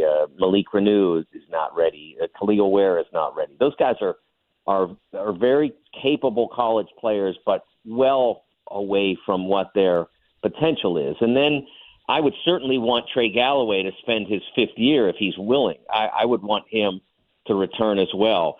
The two things I would say, you need a point guard, and that has to happen. That's the position that they have been weakest at. I think Xavier Johnson has had moments, but I think they put too much. They invested too much in him as the singular point guard. And the injury was problematic, and then he's had multiple things on the floor that haven't helped. You want a guy who's playing basically a 6th year to be level-headed, veteran, a great example, and that's not really been 100% the case since he returned. He played a very good game in the Illinois game on Saturday. That was about the best he's played, certainly the best he's played. Probably since last year, but Mike's got to find somebody that he can trust to run the offense, to play that position at a high level. It's the most important position on the floor. Illinois is getting by without a true point guard, but it just makes the game easier to have a Braden Smith who gets the ball where it's supposed to go, who can make an open shot, who's going to be competitive defensively in his matchup. Having a player like that just makes the game easier for everybody. And with the nature of the offensive talents of the other players that are in the program, it certainly would make it better for those guys to get better scoring opportunities that are created for them than to have to work to everything for themselves. And then the other thing is, when you look at it, I mean, they're bringing in Liam McNeely, who all reports are is an elite wing stretch 4, whichever they want to play him at, and he should be terrific for them. Again, Mike DeCourcy, Sporting News, his latest bracket coming here this afternoon. You can catch him on Big Ten Network, TSN Mike on Twitter. Mike, as always, great stuff, man. Appreciate the combo, and have a good one. Thanks, guys. That's Mike DeCourcy right there on the Payless Liquors hotline. You talk specifically about Indiana. Andy, I would think one of the most frustrating aspects to how this season has unfolded is just look at the top 3 teams in the Big Ten. Okay? All right, I'm Purdue, looking at them. Yes. Wisconsin, Illinois, right? Okay. In common with those 3 teams, Wisconsin and Illinois more than Purdue, but Purdue is still very close to those 2. Unbelievable impact from a transfer. A.J. Storr, Mike just mentioned his name. St. John's transfer to Wisconsin, their leading scorer. Marcus Damask with Illinois, their leading scorer as well. Lance Jones would be the one for Purdue, of course, their second leading scorer. Andy, if you look at any transfer portal rankings from last year, you won't find Storr, Damask, Jones anywhere near the top 20, 30, 50, 70 of these rankings. And yet those coaches, Brad Underwood and Greg Gard and Matt Painter, identified specific players that fit their puzzle. And that, I think, is not happening in Bloomington at all. It's not just go out and get dudes. It's no. You've got to get the right puzzle pieces to put that together. And if you look at what's happening in Wisconsin with A.J. Storr and how impactful he's been as a wing, Marcus Damask, hell, we saw it on Saturday against Indiana and closing that game out, again, as a wing, and then Lance Jones as another guard, another ball handler, impacting both ends of the floor. Those guards and wings, not the Khalil Ware, Hunter Dickinson type of transfer portal sort of attention around them. They've been massive to those three teams. I would say in Wisconsin's case, overachieving majorly. Illinois' case, if you had told them they lose Terrence Shannon for as long as they did, still top 10 team. They have maintained. And obviously Purdue, I'd say they're playing better than they did last year. And like that, I think, is what has to burn Indiana fans so much. It's that the portal offers you this avenue that didn't happen 5 years ago where there is the quick-ish fix. Or at least you can find something there that can put the Band-Aid over the bullet. Bullet hole is probably too harsh. But can, stop the bleeding a little bit more. Indiana tapped into it and just found the wrong guys or didn't find the right ones, I guess is probably the better way to put it when you talk about a guard and wing standpoint. I think if you're an Indiana fan, along with the in-house development that hasn't been there, with some guys you needed to take strides, that has to be the most frustrating. The transfer portal has put more pressure on these coaches, and it's taken away. But it also creates opportunity. No, that's what I'm saying. It's taken away. Well, it takes this long to build a program. It has taken away an excuse on if you're not very good that you need 2 and 3 years to build a program. And if you miss or you don't go after guys and it doesn't work out, you're going to get what Indiana basketball has this season. And it's not, Xavier Johnson and Trey Galloway's presence should have scared no one. Nobody. Or certainly no one on the Indiana staff from saying, no, we're good. A guy coming off a foot injury, one of the more volatile players in college basketball this season, Trey Galloway, nice piece, largely a role player, though, I think on a quality team. That should not have caused any hesitation for that staff if they did strike out on some of those bigger names in trying to field a roster. Again, tonight, Indiana, Iowa, 7 o'clock. All right, the latest on Tyrese Haliburton, an animated Rick Carlisle with us earlier. We'll share that next. If you're like most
It's the Wake Up Call with KB and Andy on 93.5 and 107.5. The Fan. What did Rick Carlisle say about Tyrese Haliburton? We'll get to that sound here in about 4 minutes. But quickly here, KB, you got a note, a question about Jim Irsay. We haven't talked Jim Irsay this week, I don't believe. We have not. No, John asked us earlier in the show. John says, I'm trying to ignore all the outside rumors. The longer we don't hear about Mr. Irsay, the more I worry. I'm starting to think this is really bad.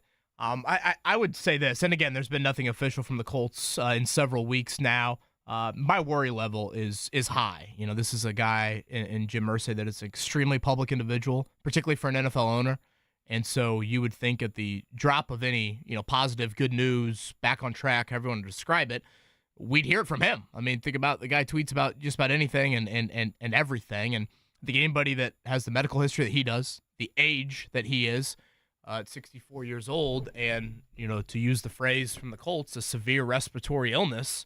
Severe is not a word just to turn your head at that age, given, again, his medical history and, the fact that, earlier this month, the biggest game inside of that building in 9 years, and he's not there. I mean, that to me told you everything that you needed to know if you just want to use some context clues. So, yeah, John, to answer it, I am with you on that worry level, and we'll obviously continue to keep you updated on anything that we hear on our end. All right, on the other side, as Andy said, we will play the clip from earlier, the latest on Tyrese Haliburton via Rick Carlisle. And also, what can the Colts learn from these Super Bowl teams? We'll chat about that coming up in the 9 o'clock hour. Do you have 3 ex-wives in your current...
Five and 107.5. The Fan. 9 o'clock hour, hanging out with you here on The Fan, as always, I should say, broadcasting live from the drivehubler.com studios. Appreciate Mike DeCourcy joining us, some college basketball conversation, and Rick Carlisle joining us. You miss any of those conversations, as always, check them out on the podcast center at 1075thefan.com. We're going to get into some Colts, some NFL stuff here in a second. I have a tweet that I think KB will not like. It's a Mike Florio tweet, just to get you mad in the 9 o'clock hour, if I don't mind doing that. Get you frustrated. get you frustrated in the 9 o'clock hour. But before we do that, just quickly, we teased it, so we want to come through on our tease. Rick Carlisle was on in the 8 o'clock hour with us, like he is just about every Tuesday here on the Wake Up Call. And one of the questions that we asked, how did Haliburton look? Again, expected to play tonight. If he wakes up in that hammy, everyone's feeling good about his hamstring. Expected to play tonight. He did practice/scrimmage yesterday. So I asked, how did he look in that practice and any minute restrictions tonight for Haliburton? Here's Carlisle earlier on with us. He looked good, and in terms of the minutes, I'm not going to get into what the minutes are going to be. He will not play a full game, but he will be brought back into this somewhat gradually, and we'll build it from there. So. But the most important thing, as you mentioned, is that he's feeling good today, and as I said, if that's the case, then I expect that he will play tonight. Be curious to watch, obviously, tonight, Andy, but Thursday, Friday, that is a back-to-back. We asked Rick a little bit later, okay, is there any plan yet for that? I believe that's the only back-to-back through the All-Star break. So that's the only one you got to worry about here for the next couple of weeks, but it's a critical one. It's New York. Which right now, if you look at the standings, there could be a head-to-head tiebreaker that might be impactful down the stretch. That's up for grabs here. You face the Knicks actually twice here before the All-Star break. And then if you're Tyrese, you talk about a game you circle. Friday against Sacramento, I would think would be one high on the list. So certainly interested to see that. Rick did mention Benedict Mathurin injured his toe, and that has been a tricky injury for the Pacers in the past with guys like Chris Duarte, Miles Turner. So we'll see about Mathurin. He seems to play through just about everything, but that'll be something to keep an eye on. I am a little surprised to see the Pacers as big of an underdog. I was surprised to see the line at 7.5. Still 7.5 right now? Boston played last night, and don't just look at the final score and think it was a breeze. Boston had to grind out a victory over the Pelicans last night. They were down big early. Their starters did not play well early on, and it was a normal Boston unit outside of Porzingis. He is dealing with an ankle injury. They were down 10 at half, down even early in the fourth quarter, and then closed how you would think Boston would close and did win that game. But guys like Al Horford and Jaylen Brown and Jason Tatum and Drew Holiday, Andy, they all were well north of 30 minutes, 35 minutes, even close to 40. So that's good news, I think, for the Pacers. These teams have split so far this year. Obviously, none of the games really have like a specific resemblance to tonight, whether it's the Siakam availability for the first time in the 5 games between these two teams. Haliburton missed a game, missed half a game. Jason Tatum missed a game. You had some back-to-backs thrown in there. Again, Porzingis' injury situation, but definitely eager to see the Pacers tonight in Boston. All right, so what's the over-under quickly? Because he's averaging about 33, almost 34 minutes a game this season is Haliburton. When he came back in the Portland game, he played 35 minutes, if you remember. So there were no restrictions. Just a week, was it a week ago? Whatever it was. I mean, about 10 days ago. There were a week and a half ago. There were no restrictions. He came back in that Portland game, and he might have been favoring the hamstring, whatever it may be. He played 35 minutes, which was over his average. What do you think it is tonight? Boy, that's a great question. 25 and a half, 24 and a half, 27 and a half. I mean, obviously, if he goes out there and tweaks something in the first quarter, then that doesn't matter. But if this plays out like Rick Carlisle would hope, how does he manage this? And I think also it has to do with where the game is and also how a guy like Andrew Nembhard's been playing in the last 4 games. I told you yesterday, this guy's played 18 and 8. He shot almost 60% from the field. He's been great. Could you slice it up to 4 7-minute segments? I think that's probably what you're looking at, right? 7 of the game. Yeah, then he take comes that out. Extended break, maybe play the last 7 there of the second quarter. Same thing in the second half. Save him, of course, for the last 7 minutes of the game. Nembhard's a guy that obviously you want Haliburton to play as much as possible. You certainly also want to look at it and realize that Nembhard is a big guy for tonight and that, you need guys to guard Drew Holiday. You need guys to guard Jaylen Brown, Jason Tatum. So it's a very important defensive presence on that end of the floor as well for you. So Again, I'll be curious to see exactly what the minute threshold is with is with Haliburton coming up tonight. And then the trickle-down effect. If Matherin's out, of course, that's going to impact some things from a minute standpoint.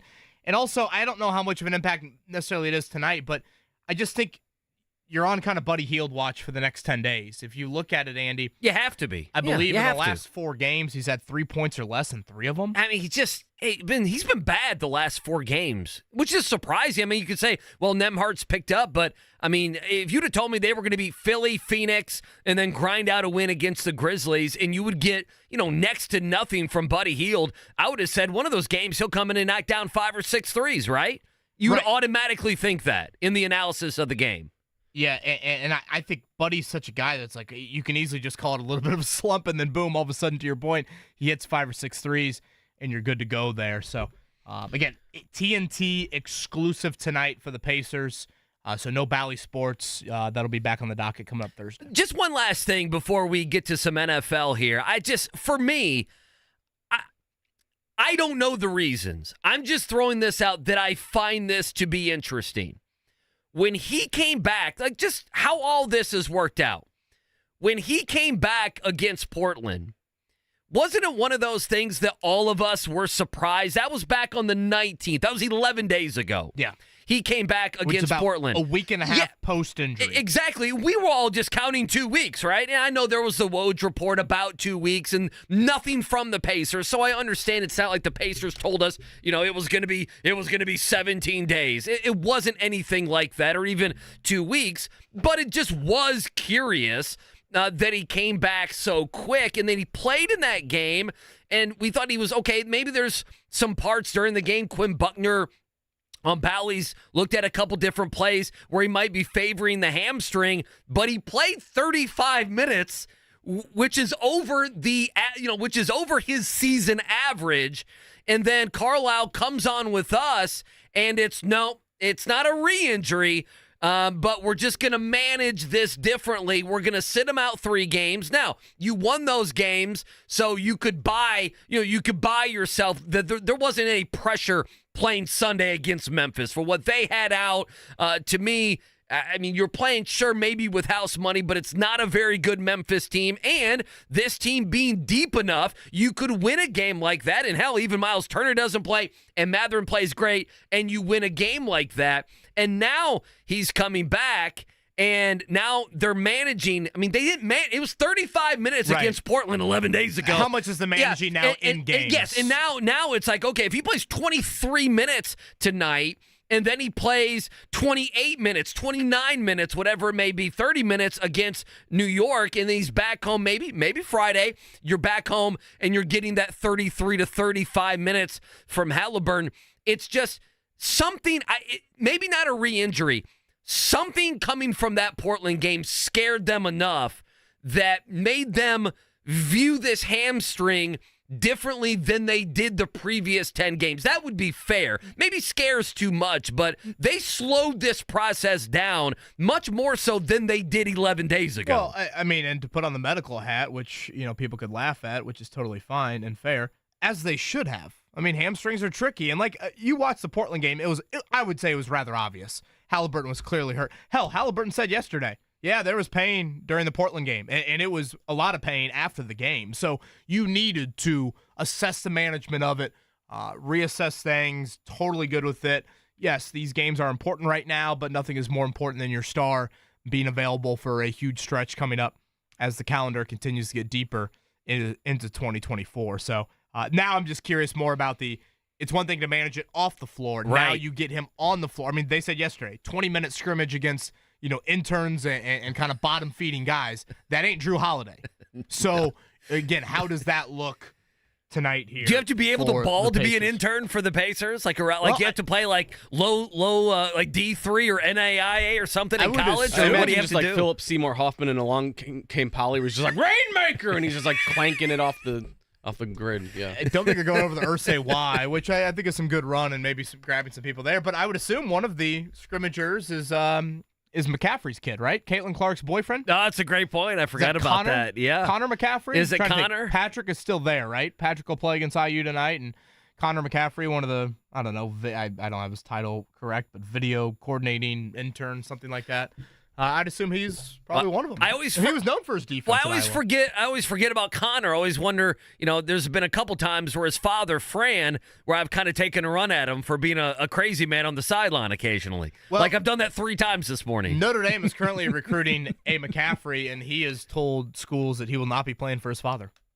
Really? Yes, Jack, I think is his name. Okay. Yeah, I know. Is he the last one, the lineage of McCaffrey kids? Yeah, I saw Micah Shrewsbury at one of his games. I'm like, is this a waste of time? And then he has decided not to. I did want to get to this. Obviously, we haven't talked a whole lot of Colts today. It is Senior Bowl week, so expect to see a good amount of Colts people down there for that. We know the Senior Bowl has been a huge event for Indianapolis over the years. I believe if you add up all the Chris Ballard drafts, I think they've drafted 26 Senior Bowl guys in the 7 drafts. I think last year's draft alone had about half of the Senior Bowl, or half of the class was from the Senior Bowl. I mean, we're talking Michael Pittman Jr. and Shaq Leonard and, Bernard Ryman, I think is a great Senior Bowl story in that you're projecting a guy from the MAC level to a little bit of a higher level. Okay, how does he hold up this week? He only weighs, 290 pounds. He was a former tight end. How can he hold up against better competition? He held up pretty well. Some people didn't love that he had short arms. The Colts said, no, we can work with it. They draft him in round 3, and I would say that he's your left tackle for the foreseeable future. So it's a big week for the Colts. But, in terms of the Super Bowl teams, Andy, you have 2 very different quarterbacks, obviously, in Brock Purdy and Patrick Mahomes. But I look at how San Francisco and Kansas City have built things. I think it's very fair to call Kansas City a budding dynasty. Like, I think that is exactly where they're at. They've now done this for a handful of years. In the NFL, if you do something at the level Kansas City's done for a handful of years, you are a budding dynasty, in my mind. San Francisco is probably the one team that's just on that tier below, in that they've made some routine runs, and they've made very deep runs, and they've been a great regular season team, and they have also put together a roster that, in my opinion, is probably the best in the league. Yeah, it's good. And it's probably the most high-end talent of any in the league. And I sit here and look at the Colts and think, Kansas City start to building the dynasty, and San Francisco, what they're doing right now, the Colts are in a position this offseason to start to try and get to that level. Obviously, it's a very lofty goal to get to that level, but go with Kansas City first. Mahomes is drafted in 2017? He doesn't sign that first big deal till 2020. And in that little run there, they obviously paid Chris Jones big money. They paid Travis Kelce big money. Those are kind of the core guys. Now, it got to the point where they started to pay Mahomes the big money. They couldn't keep on to Tyreek Hill. They did keep Kelce. They did keep Chris Jones. But Chris Jones could be gone after this year. Chris Jones was throwing a franchise Sure tag. He was. Now, if you go back to the first Super Bowl between these two teams, whether it was Tyrann Mathieu, whether it was Frank Clark, remember how big Sammy Watkins was in that Super Bowl? Sure. So they made some other pieces at a times when Mahomes was on the rookie deal that they said, all right, this is our time to go swing for a Frank Clark a bit, swing for a Sammy Watkins. Again, go get a Honey Badger type. They might not be long-term pieces, but they can get us over the hump while we have the core guys in Kelce and Jones, and up until, of course, a couple years ago, Tyreek Hill as well. Now, look at San Francisco. Brock Purdy's on the rookie deal, and he's on the last pick of the entire draft rookie deal. And he's on the best deal. He is literally the most valuable player in the NFL. And if you look at San Francisco's roster, Andy, oh, it's loaded. Debo, they are paying McCaffrey, top of running back market money. Debo Samuel, big money, top of wide receiver money. A bunch of those defensive George linemen, Kittle, Armstead, top of tight end money. All those guys. Trent Williams at left tackle, and I'm going to keep going. Eric Armstead, you pointed out. Nick Bosa, defensive line. Fred Warner at linebacker. I mean, that right there, you're getting into like a half dozen guys that make top of market money. Why and how are they able to do it? It's because Brock Purdy makes nothing when you consider it in NFL terms. Now, Anthony Richardson does not make nothing right now, but he doesn't make a ton when you consider normal quarterback money. So I bring up this to say, this is the time. San Francisco has viewed it, and even Garoppolo wasn't making extraordinarily high money when they moved on from him. And certainly they tried it with Trey Lance, but it didn't work out, so they didn't have to pay him at all. So now they have been, okay, we're going to make sure we have elite Pro Bowl, borderline Hall of Fame talent at the other positions to make up for the investment that we aren't making at quarterback. And they've now created this thing that's an absolute juggernaut. So they are different ways to build, but they're both reminders, Andy. Kansas City, the starting of their dynasty. San Francisco now saying, oh my gosh, this is our opportunity to go all in on these positions, make a trade for a running back that a lot of teams would scoff at. We'll make a trade for Chase Young, middle of the season, and as say, well. Take advantage of this time. And that's where I'm at with the Colts.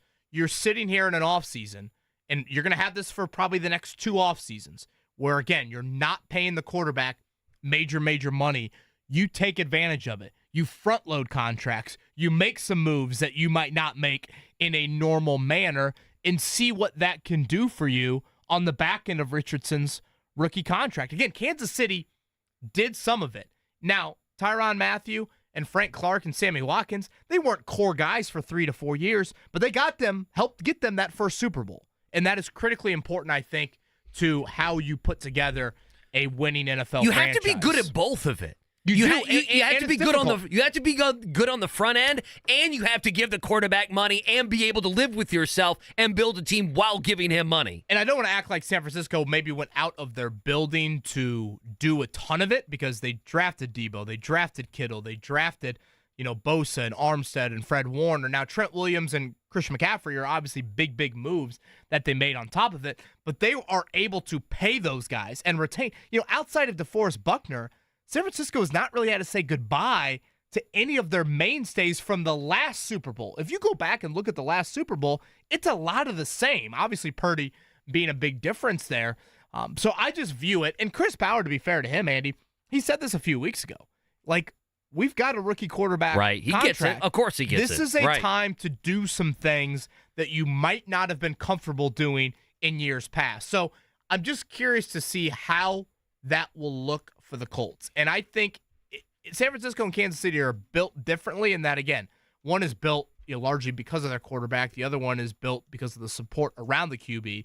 But if you look at both of them and their teams, you can point to when you have the rookie contract quarterback, that is a beautiful time, a multi-year window to try and do things differently, and you must take advantage of that. And I think the Colts are on the front of that right now. They are, but let me kick back on a couple things. Listen, I agree with what you're saying. I guess my biggest problem is and this is not even a problem, it's just, it might be reality. When we have had the conversation about them having all this salary cap, $72, $73 million, we did the exercise, what was it, last week or the week before, Kevin, where it feels like the majority of that is going to in-house guys. Now, we don't know that. And of course, Michael Pittman would be a guy that I would sit aside, that you want to take care of Michael Pittman, taking care of your own, whatever moniker you want to use, you want to take care of Michael Pittman. If you don't have Pittman, what else is out there? But I guess my thing is, the big free agent swing is not a Ballard thing, and the big trade doesn't feel like a Ballard thing, and moving up in the draft doesn't feel like a Ballard thing. But he also has never been in this position. Agreed. So I guess my question would be, where does the swing, if we're talking about a big swing or a Pascal Siakam size swing, because everything we've mentioned this offseason has been signing the guys that were on this team this past year. I guess maybe, but if he doesn't feel that way. Can you sign all four, and do you want to absolutely sign all four? I think the second part's your question. If it means that's it. And Ballard would counter against you. He would say, no, we traded the 13th pick for DeForest Buckner. We made a big trade for Carson Wentz. Obviously, didn't work out. It didn't work, but now, you made the move. To your sure. point about trading up and your point about free agent signings, I would probably agree with you there. But I guess the question becomes this, and it's a bit of a scary proposition when I say it out loud, but I think it's part of, how these sorts of moves have to develop. Can you patchwork around a Grover Stewart loss? Can you patchwork around a Kenny Moore loss? Right. Can you patchwork around a Julian Blackmon loss? If I said those three names, you probably would say Blackmon would be the easiest one to do. The Colts have found one-year stopgap guys at safety prior, whether it was, Mike Mitchell, if you want to go to the start of the Ballard era, or if you want to go to Rodney McLeod just a couple years ago. But that would be the question. And if you're opening up $7 million there or $9 or $10 million there, and you're trying to, again, skate by, get by a little bit in a different avenue, what if that money then turns into more of the big splash at another spot? I think that would be the question that I would have with that. And again, I know there's probably a big chunk of our audience that's like, I'll believe it when I see it. That's how I feel. And I agree. Yeah, that's how I feel. But Ballard's words were different a few weeks ago than they usually are. And he pointed out the biggest difference in that, again, he is not having a large, high percentage of his cap going to a quarterback. You'd be naive to be an NFL GM and look at the opportunity with a rookie contract quarterback and treat it like now Kansas City has to treat it and paying Mahomes a 10-year, $500 million deal or whatever it was. Like, this is the opportunity. This is the time. And it's very similar to Buffalo trading for Stephon Diggs when Josh Allen was on a rookie contract. Very similar to Philadelphia trading for A.J. Brown when Jalen Hurts was on a rookie contract. Very similar to Miami trading for Tyreek Hill when Tua was on a rookie contract. This is the time to do it if you want to be a legit team and set up for, I think, some real January type of success. You've got to be open-minded to that. And again, maybe it's me being wishful thinking here, but I did think Ballard at least had some ears open based off his words from a few weeks ago. Yeah, I'm interested in what he does here. I'm interested in who they want to keep, who they extend contracts to. I'm interested in how much they're willing to fight for some of these guys. I will say one thing I don't care about, and I know Ballard may have said this in the past, is we pay our own. I don't feel that way. I understand it. I can understand because you're comfortable with a guy. But I mean, that's not really what you're talking about here. I mean, we would be talking about guys you don't know being on this team at whatever position. Obviously, there's risk involved with all of it. At some point, your own stale becomes too harsh, but your own just becomes a bit of damaged goods. And that's what you have to ask. Again, I think Grover Stewart and Kenny Moore can still give you pretty good football. But I also can sit here and be like, they're 30 years old and Grover, and the other one is approaching that. I know. And they're, Kenny 2 years ago didn't have a great year. So, and when corners reach that age, when does that start to decline? 3 weeks from today, Andy, that is probably the first sign of any action we could see with the Colts this offseason. February 20th. That is the start of a 2-week franchise tag window. So leading into free agency, which is March 13th, from February 20th to March 5th, 2-week window to apply the franchise tag to Michael Pittman Jr. if they would like. That will be, I think, probably the first major domino here this offseason. I wanted to bring up one other thing. We'll get to a check down here in a second. Again, we'll get to some Rick Carlisle sound as well here in a moment. Pop quiz coming your way in about 10 minutes. I went and see all these numbers right here. I'm showing the YouTube audience. I'm just going to keep these in my notebook and just have some numbers here. It's a lot of numbers here. Well, I had nothing to do. My wife goes to yoga at night, and so I have the boy, and I actually got him to take a nap. Mason took a nap yesterday. It was a big day in the Sweeney household. He takes after me. He will sleep at night, but he ain't going to take no nap, KB. Understand? It ain't going to be much more than a 15-minute nap. I would much rather prefer the sleep at night than... Oh, he sleeps at night. Yeah. He's not taking after me. He's taking after his mother, which is great. I think after looking at it, I'm wondering if you feel the same way. You mentioned the NFC. George Kittle. I'm talking about tight ends now. George Kittle, Sam Laporta, and then obviously Mark Andrews. They went and got, was it Lively as well? Did the Baltimore Ravens, who I think is a fine player. That's who was triple teamed, if you will, when Lamar threw the interception in the fourth quarter. He did raise his hand like he was Randy Moss. He had 3 defenders circling him. And then of the Chiefs, what they've had with a Hall of Famer there in Kelsey. I think for me, and it's not going to get a lot of love, but I went back. And so the Colts had 70 catches by tight ends last year. They had 74 targets, but they had 70 catches. Obviously, Granson led the way with 30.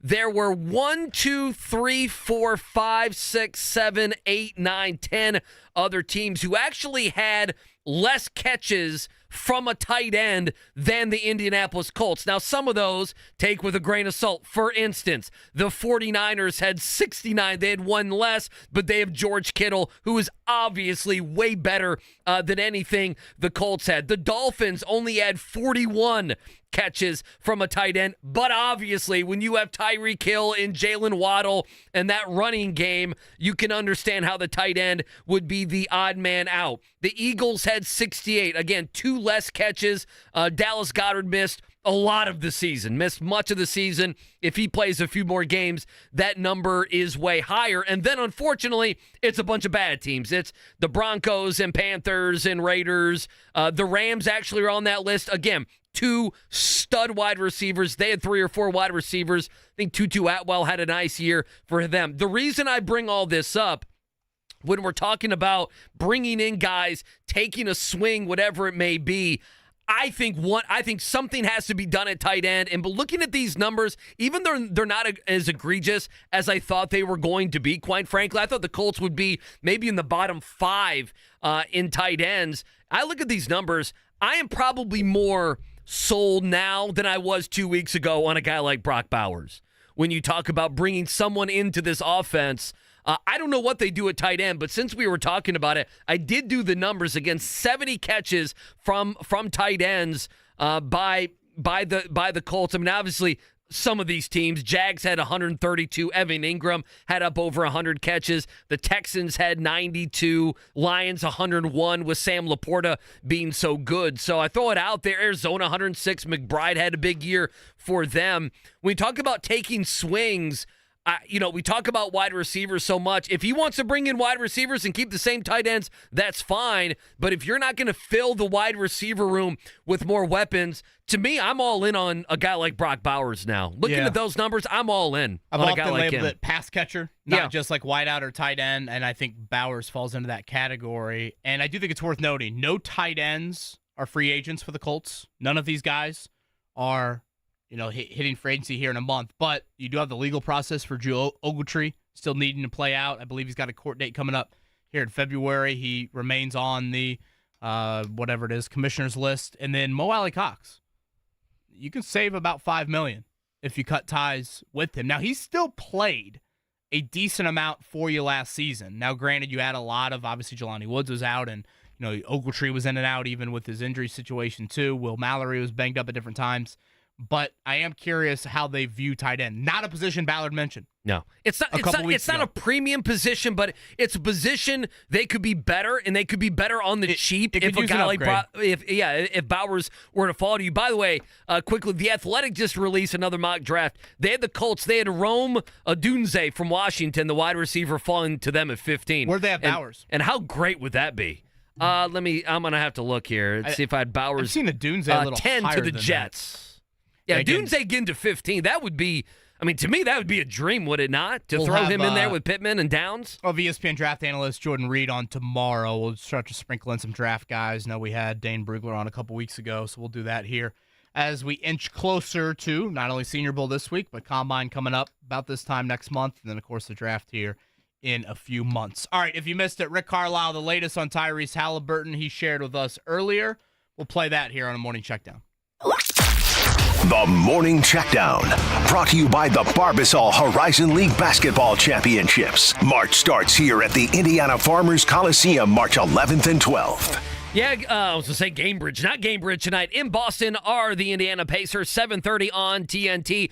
Our coverage here on The Fan beginning at 7 o'clock. Rick Carlisle was on with us earlier. How much will Haliburton play? How did he look in that practice yesterday? Here's your head coach. He looked good, and in terms of the minutes, I'm not going to get into what the minutes are going to be. He will not play a full game, but he will be brought back into this somewhat gradually, and we'll build it from there. So. But the most important thing, as you mentioned, is that he's he's feeling good today, and as I said, if that's the case, then I expect that he will play tonight. Again, 7:30 on TNT. Our coverage on the Fan at 7 o'clock. Currently, Boston a 7.5 point favorite with your over/under coming in at 244.5. It was time to get the out of there.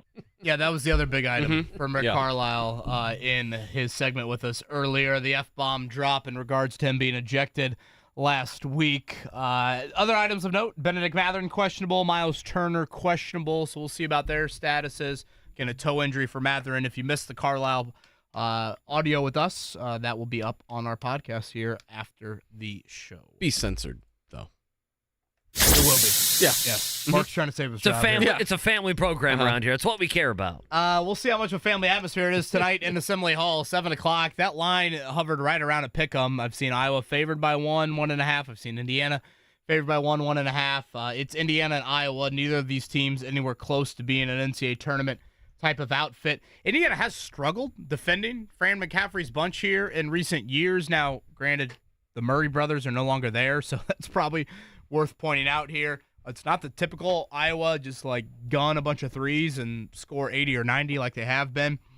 So this one, a 7 o'clock tip from Bloomington. Khalil Ware sounds very much up in the air again for tonight on where he is at.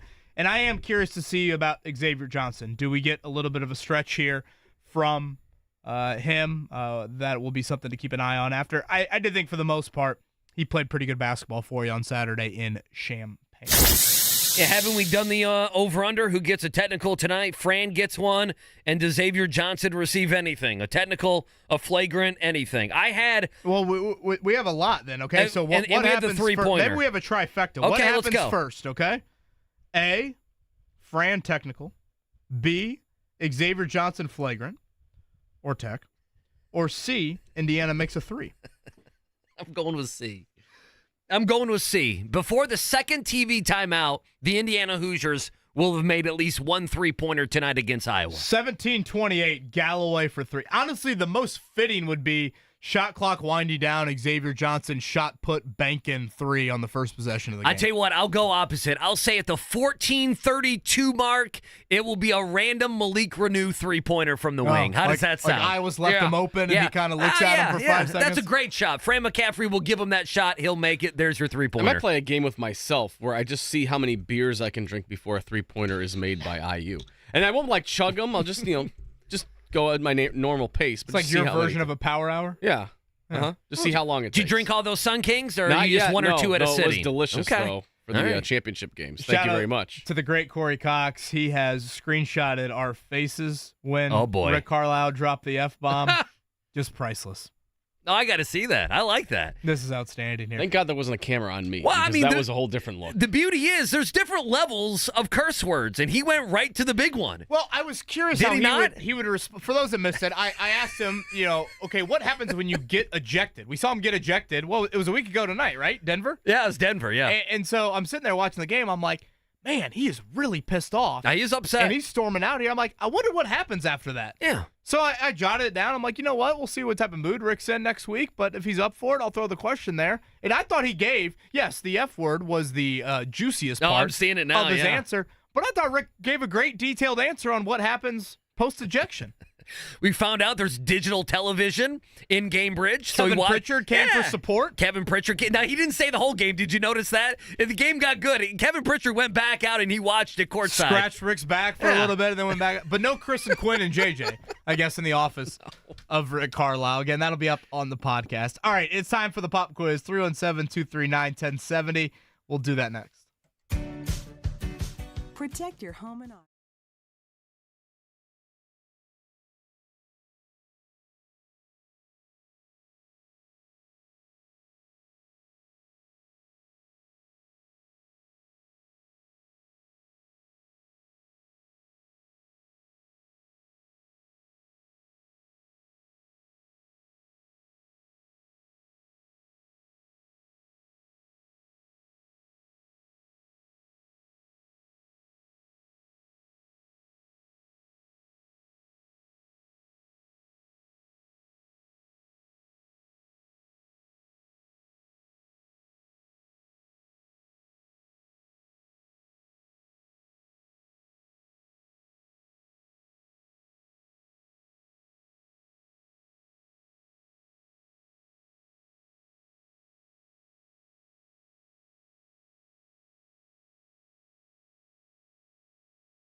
You handle the pressure. Sharpen your pencils. It's time for the Pop Quiz with KB and Andy. Brought to you by Jiffy Lube, Indiana's favorite oil change since 1985. All right, I'm going to make Kevin Bowen pick the caller because I did so yesterday. No offense, I forget the gentleman's name. It was a disastrous performance, was it not? Didn't we only get 1 out of 5? And quite frankly, we weren't too close. We tried to help him out a couple times. It didn't work out, KB. We got to do better today. You understand? Improvement we is got a to do must. better. I believe this guy's birthday today, Scotty. The answer number 1. It is. I saw that. That's already a hint. You don't even know the question, and you already got a hint. Now, this is all football and basketball, and I would say over the course of 5 pop quizzes a week, it's very rare that we get one that is just strictly football and basketball. So I would say that's an encouraging sign for that. By the way, I must admit that when Rick Carlisle dropped the F word earlier with us, I had a few of those as well. What do you mean? A few F-bombs inside of you? I'm like, oh. Well, it's okay. It's one of the dumb buns there. Mark, I think, had one out loud, too. Yeah. He nearly mumbled it. I feel I probably shouted it from my insides, but yeah, I think I said a couple. Yeah, it's one of those, like, occasionally, and I'm sure this is like a no-no that Todd Meyer and everyone yells against, but I'm sure it's a no-no, but if, like, Mark had to get up and go to the bathroom or something, it would not be during that segment.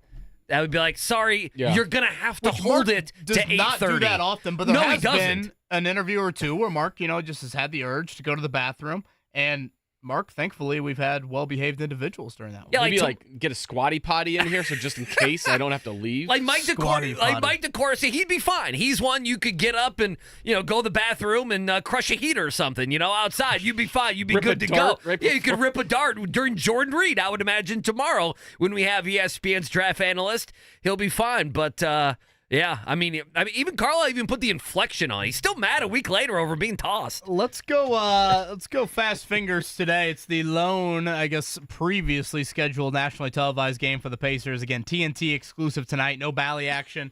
So, Mark, who is our fast fingers on this Tuesday morning? That would be Tyler. Tyler, good morning, man. How are you? Doing good. Hey, Tyler, how are you? Doing well. Tyler, where are you driving to? Going to work. Are you driving on the northeast side by any chance? I heard it was awful up there earlier today. I'm heading out to the east side, Irvington. Oh, nice. That's Andy Sweeney's neck of the you'll woods. be in my hood. Here. Well, I'll see you in about an hour or so. Give a wave. Give you a wave on the way. All right. Tyler, I felt exhilarated this morning in trying to dodge potholes. Do you feel that right now when you get behind the wheel? Washington Street's pothole mecca. Dude, it's a mess. Is there any street mess. that's not? I mean, literally, I get feelings like I'm in the Indianapolis 500 with my ability to. Yeah, it's There's no unbelievable. potholes on the speedway, though. Well, I meant It's a smooth surface, KB. Yeah, How dare high you? speeds How of dare having you? to dodge. I hope there. Jake didn't hear that. Slander. Slander. Tyler, All right, Tyler, thank you for calling. Let's go. Andy Sweeney wants to switch up the juju. Does that mean you want me to give number 1 too? No, I don't care. That's up to you. I was just making you pick the caller because yesterday I picked the caller. I did a terrible job, so that's Tyler, all. it's this man's birthday today, okay? The Pacers have reached the NBA Finals once, losing to the Lakers in the 2000 Finals. Who was the Pacers' leading scorer in that 99-2000 season? Was it Reggie? Was it Rick Smits? Was it Jalen Rose? Or was it Austin Crozier? In the series or in the season? For the season, 0.1 point better than number 2 on this list. He just turned 51 today. Go with Reggie. You sure, Tyler? Go with Rick Smith. You sure, Tyler? Let's go with Jalen Rose. There you go. You knew it wasn't Austin Crozier. You did know that one. Question number 2. The Pacers enter tonight's game with Boston, leading the NBA in 4 statistical categories, including points per game at 124.8. Which of the following categories do the Pacers not lead the league in?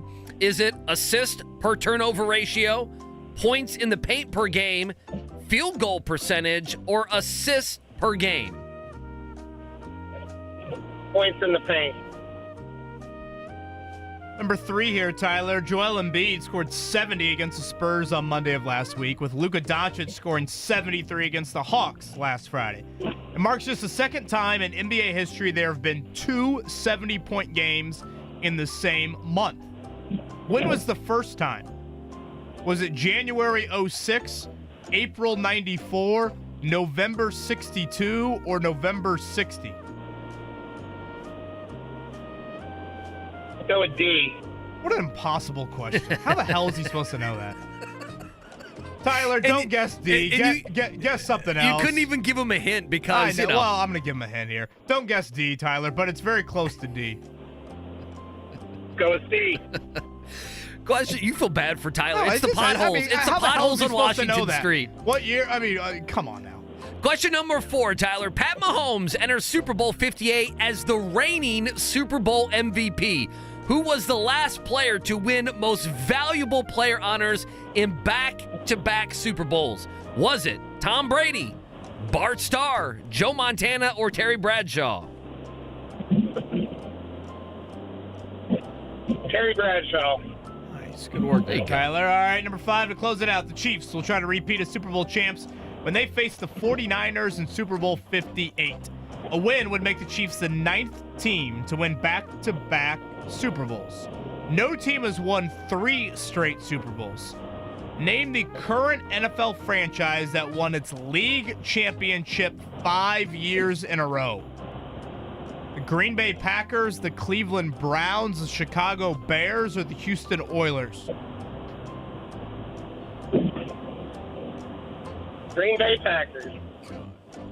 Tyler, what's your, do you live in Irvington, Tyler?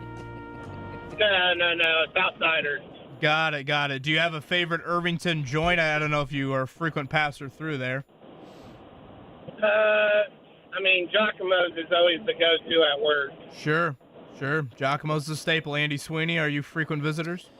Oh, yeah. When my wife was off work, when we could, go down there and get the slice for lunch, get the lunch special at like 1 o'clock. We used to do that a couple times. That's sure. Perfect right there. Tyler's effort, I guess, better than yesterday. Yeah, not too bad, Tyler. I don't know if that's saying that. You got Jalen Rose, that's number 1. I mean, you helped him quite a bit. I mean, the whole thing there, Jalen Rose, 18.2 points per game. It is. Reggie, 18.1. Jalen, 18.2. Rick Smith's 12.9. Crozier, Scotty, how high was he on the list in the playoff series? I thought Tyler was asking a good question there. What was he would have been much higher. Yeah, a few remember, points. He was great in the finals and got a big contract out of that. Question number 2, the Pacers do not lead the league in assists per turnover ratio. That's one of the main things they do not. They do lead the league, points in the paint, field goal percentage, and assists per game. Points in the paint, I would not have guessed. What's that? Points in the paint, I would not have guessed.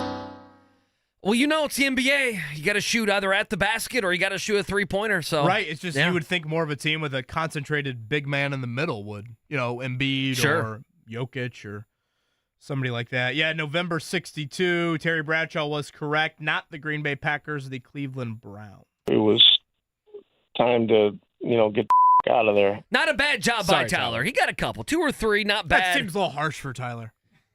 Yeah, he's doing good. He ain't kidding, though. Washington Street is tore up, brother. Whew. Well, again, which street is not at this point? Alan chimes in here. I didn't realize this. He goes, Jalen Rose sometimes brags about leading the team in scoring that year. He passed Reggie on the last game of the season. Did he? That's fantastic. The funniest thing about those numbers, it's not that long ago, but the funniest thing is it was 18 per game. It's just how little the NBA scored even then compared to now that 18 per game, how many guys in the league right now average 18 per game? It's got to be substantial. Like the 8th man on the roster at this point. That's how I feel. The Pacers put out a graphic every night of 7 guys tonight in double figures. Yeah. And Scotty, I'm trying to think. I'm going to try and look this up. Was it the 03 conference finals? Was that Pacers Pistons?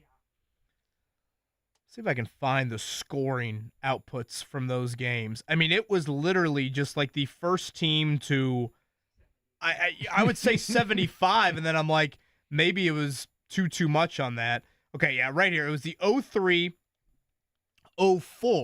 conference finals. So I guess that would have been, the year after the brawl? I'm trying to think of or the year prior. to the brawl here. Of course, our Wi-Fi is just absolutely awful here. I was wondering, I was having some issues with the Wi-Fi. That's one of the first times I've had issues with the Wi-Fi here. I have to be honest, that's pretty good. For a company not to have that much lag, happens all the time. The ultimate Reset tease the router. We will share this information on the other side. We'll do it one final time here. Hey, it's JMV, and the future of joint pain relief is here.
Call with KB and Andy on 93.5 and 107.5. The Fan.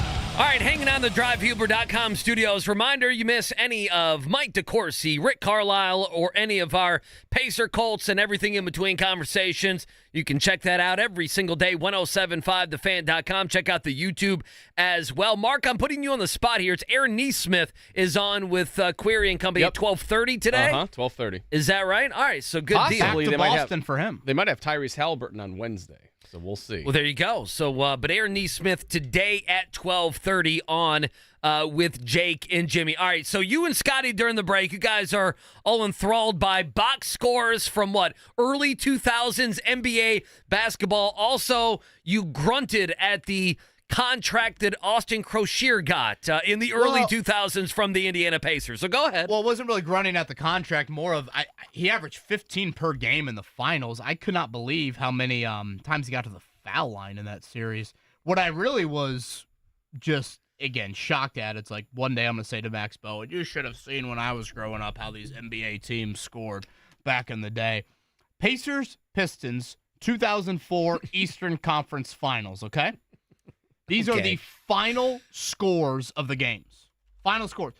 In today's league, this would be halftime. Maybe the first media time out of the third quarter. Yeah, because the Pacers have scored or been scored on in the 70s this season multiple times by halftime. Did Phoenix have 80 on them the other night? Yeah, again, getting to 70 by halftime is not crazy. Game 1, 78-74. Game 2, 72-67. Game 3, offensive explosion, 85-78. Wow. Game 4, 83-68. Game 5, 83-65.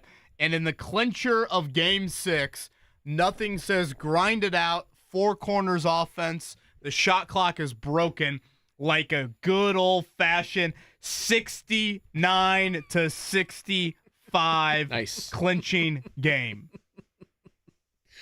Oh, goodness. 69-65. The Again- Pacers scored. Do I have this correctly here? Am I seeing this right? You had scoring of 11 and 10 points in the first and second quarters for the entire That's quarter. big time. Yeah, that's big time. I mean, what would over-unders be in those games? That's back what I then? was going to Like say. 120? So, yeah, I mean, the over-under tonight's basically 245. You get a 244.5, 250, it's or 245. It's basically that. It's 245. I mean, the over for these games, it had to be, 125? And it's not 135 in some of these games? I mean, obviously, a lot of this is like the Pacers-Pistons did kind of just grind it to a halt, and they were two very defensive-minded teams. But I'm scrolling at the NBA final scores. The Lakers scored 68 in Game 3 of the finals. Yeah, you guys remember whenever teams hit 100, that used to be the big threshold. You get free Chick-fil-A or Arby's or Penn Station or something like that. An overtime game in the finals, Lakers-Pistons, 99-91 in overtime. One 100-point game in the NBA Finals. That was the Pistons clinching it, 100-87. So where do you come down on this? Are you 140 points per game for, I don't know, like tonight? Are you fine with 140 versus 138, or would you rather have something in the 80s maybe? Well, there's probably a bit of a happy medium, but yes, I am much more on the give me offense. Go score a bunch of points? Yeah, then grind it out there. Shout out to Rick Carlisle. It was entertaining as always. There might have been a cuss word or two in there. That'll be up on the podcast. Some good Colts and Pacers conversation around that. We'll toss that in on the pod as well. Again, a reminder for everyone, 7:30. That is the tip time tonight. That is the tip time all week long for the Pacers. A little bit of adjustment from normal. Everybody have a great Tuesday. We'll talk to you tomorrow. It was time to, get out of there. The Ride with JMV. He is Pacers general manager.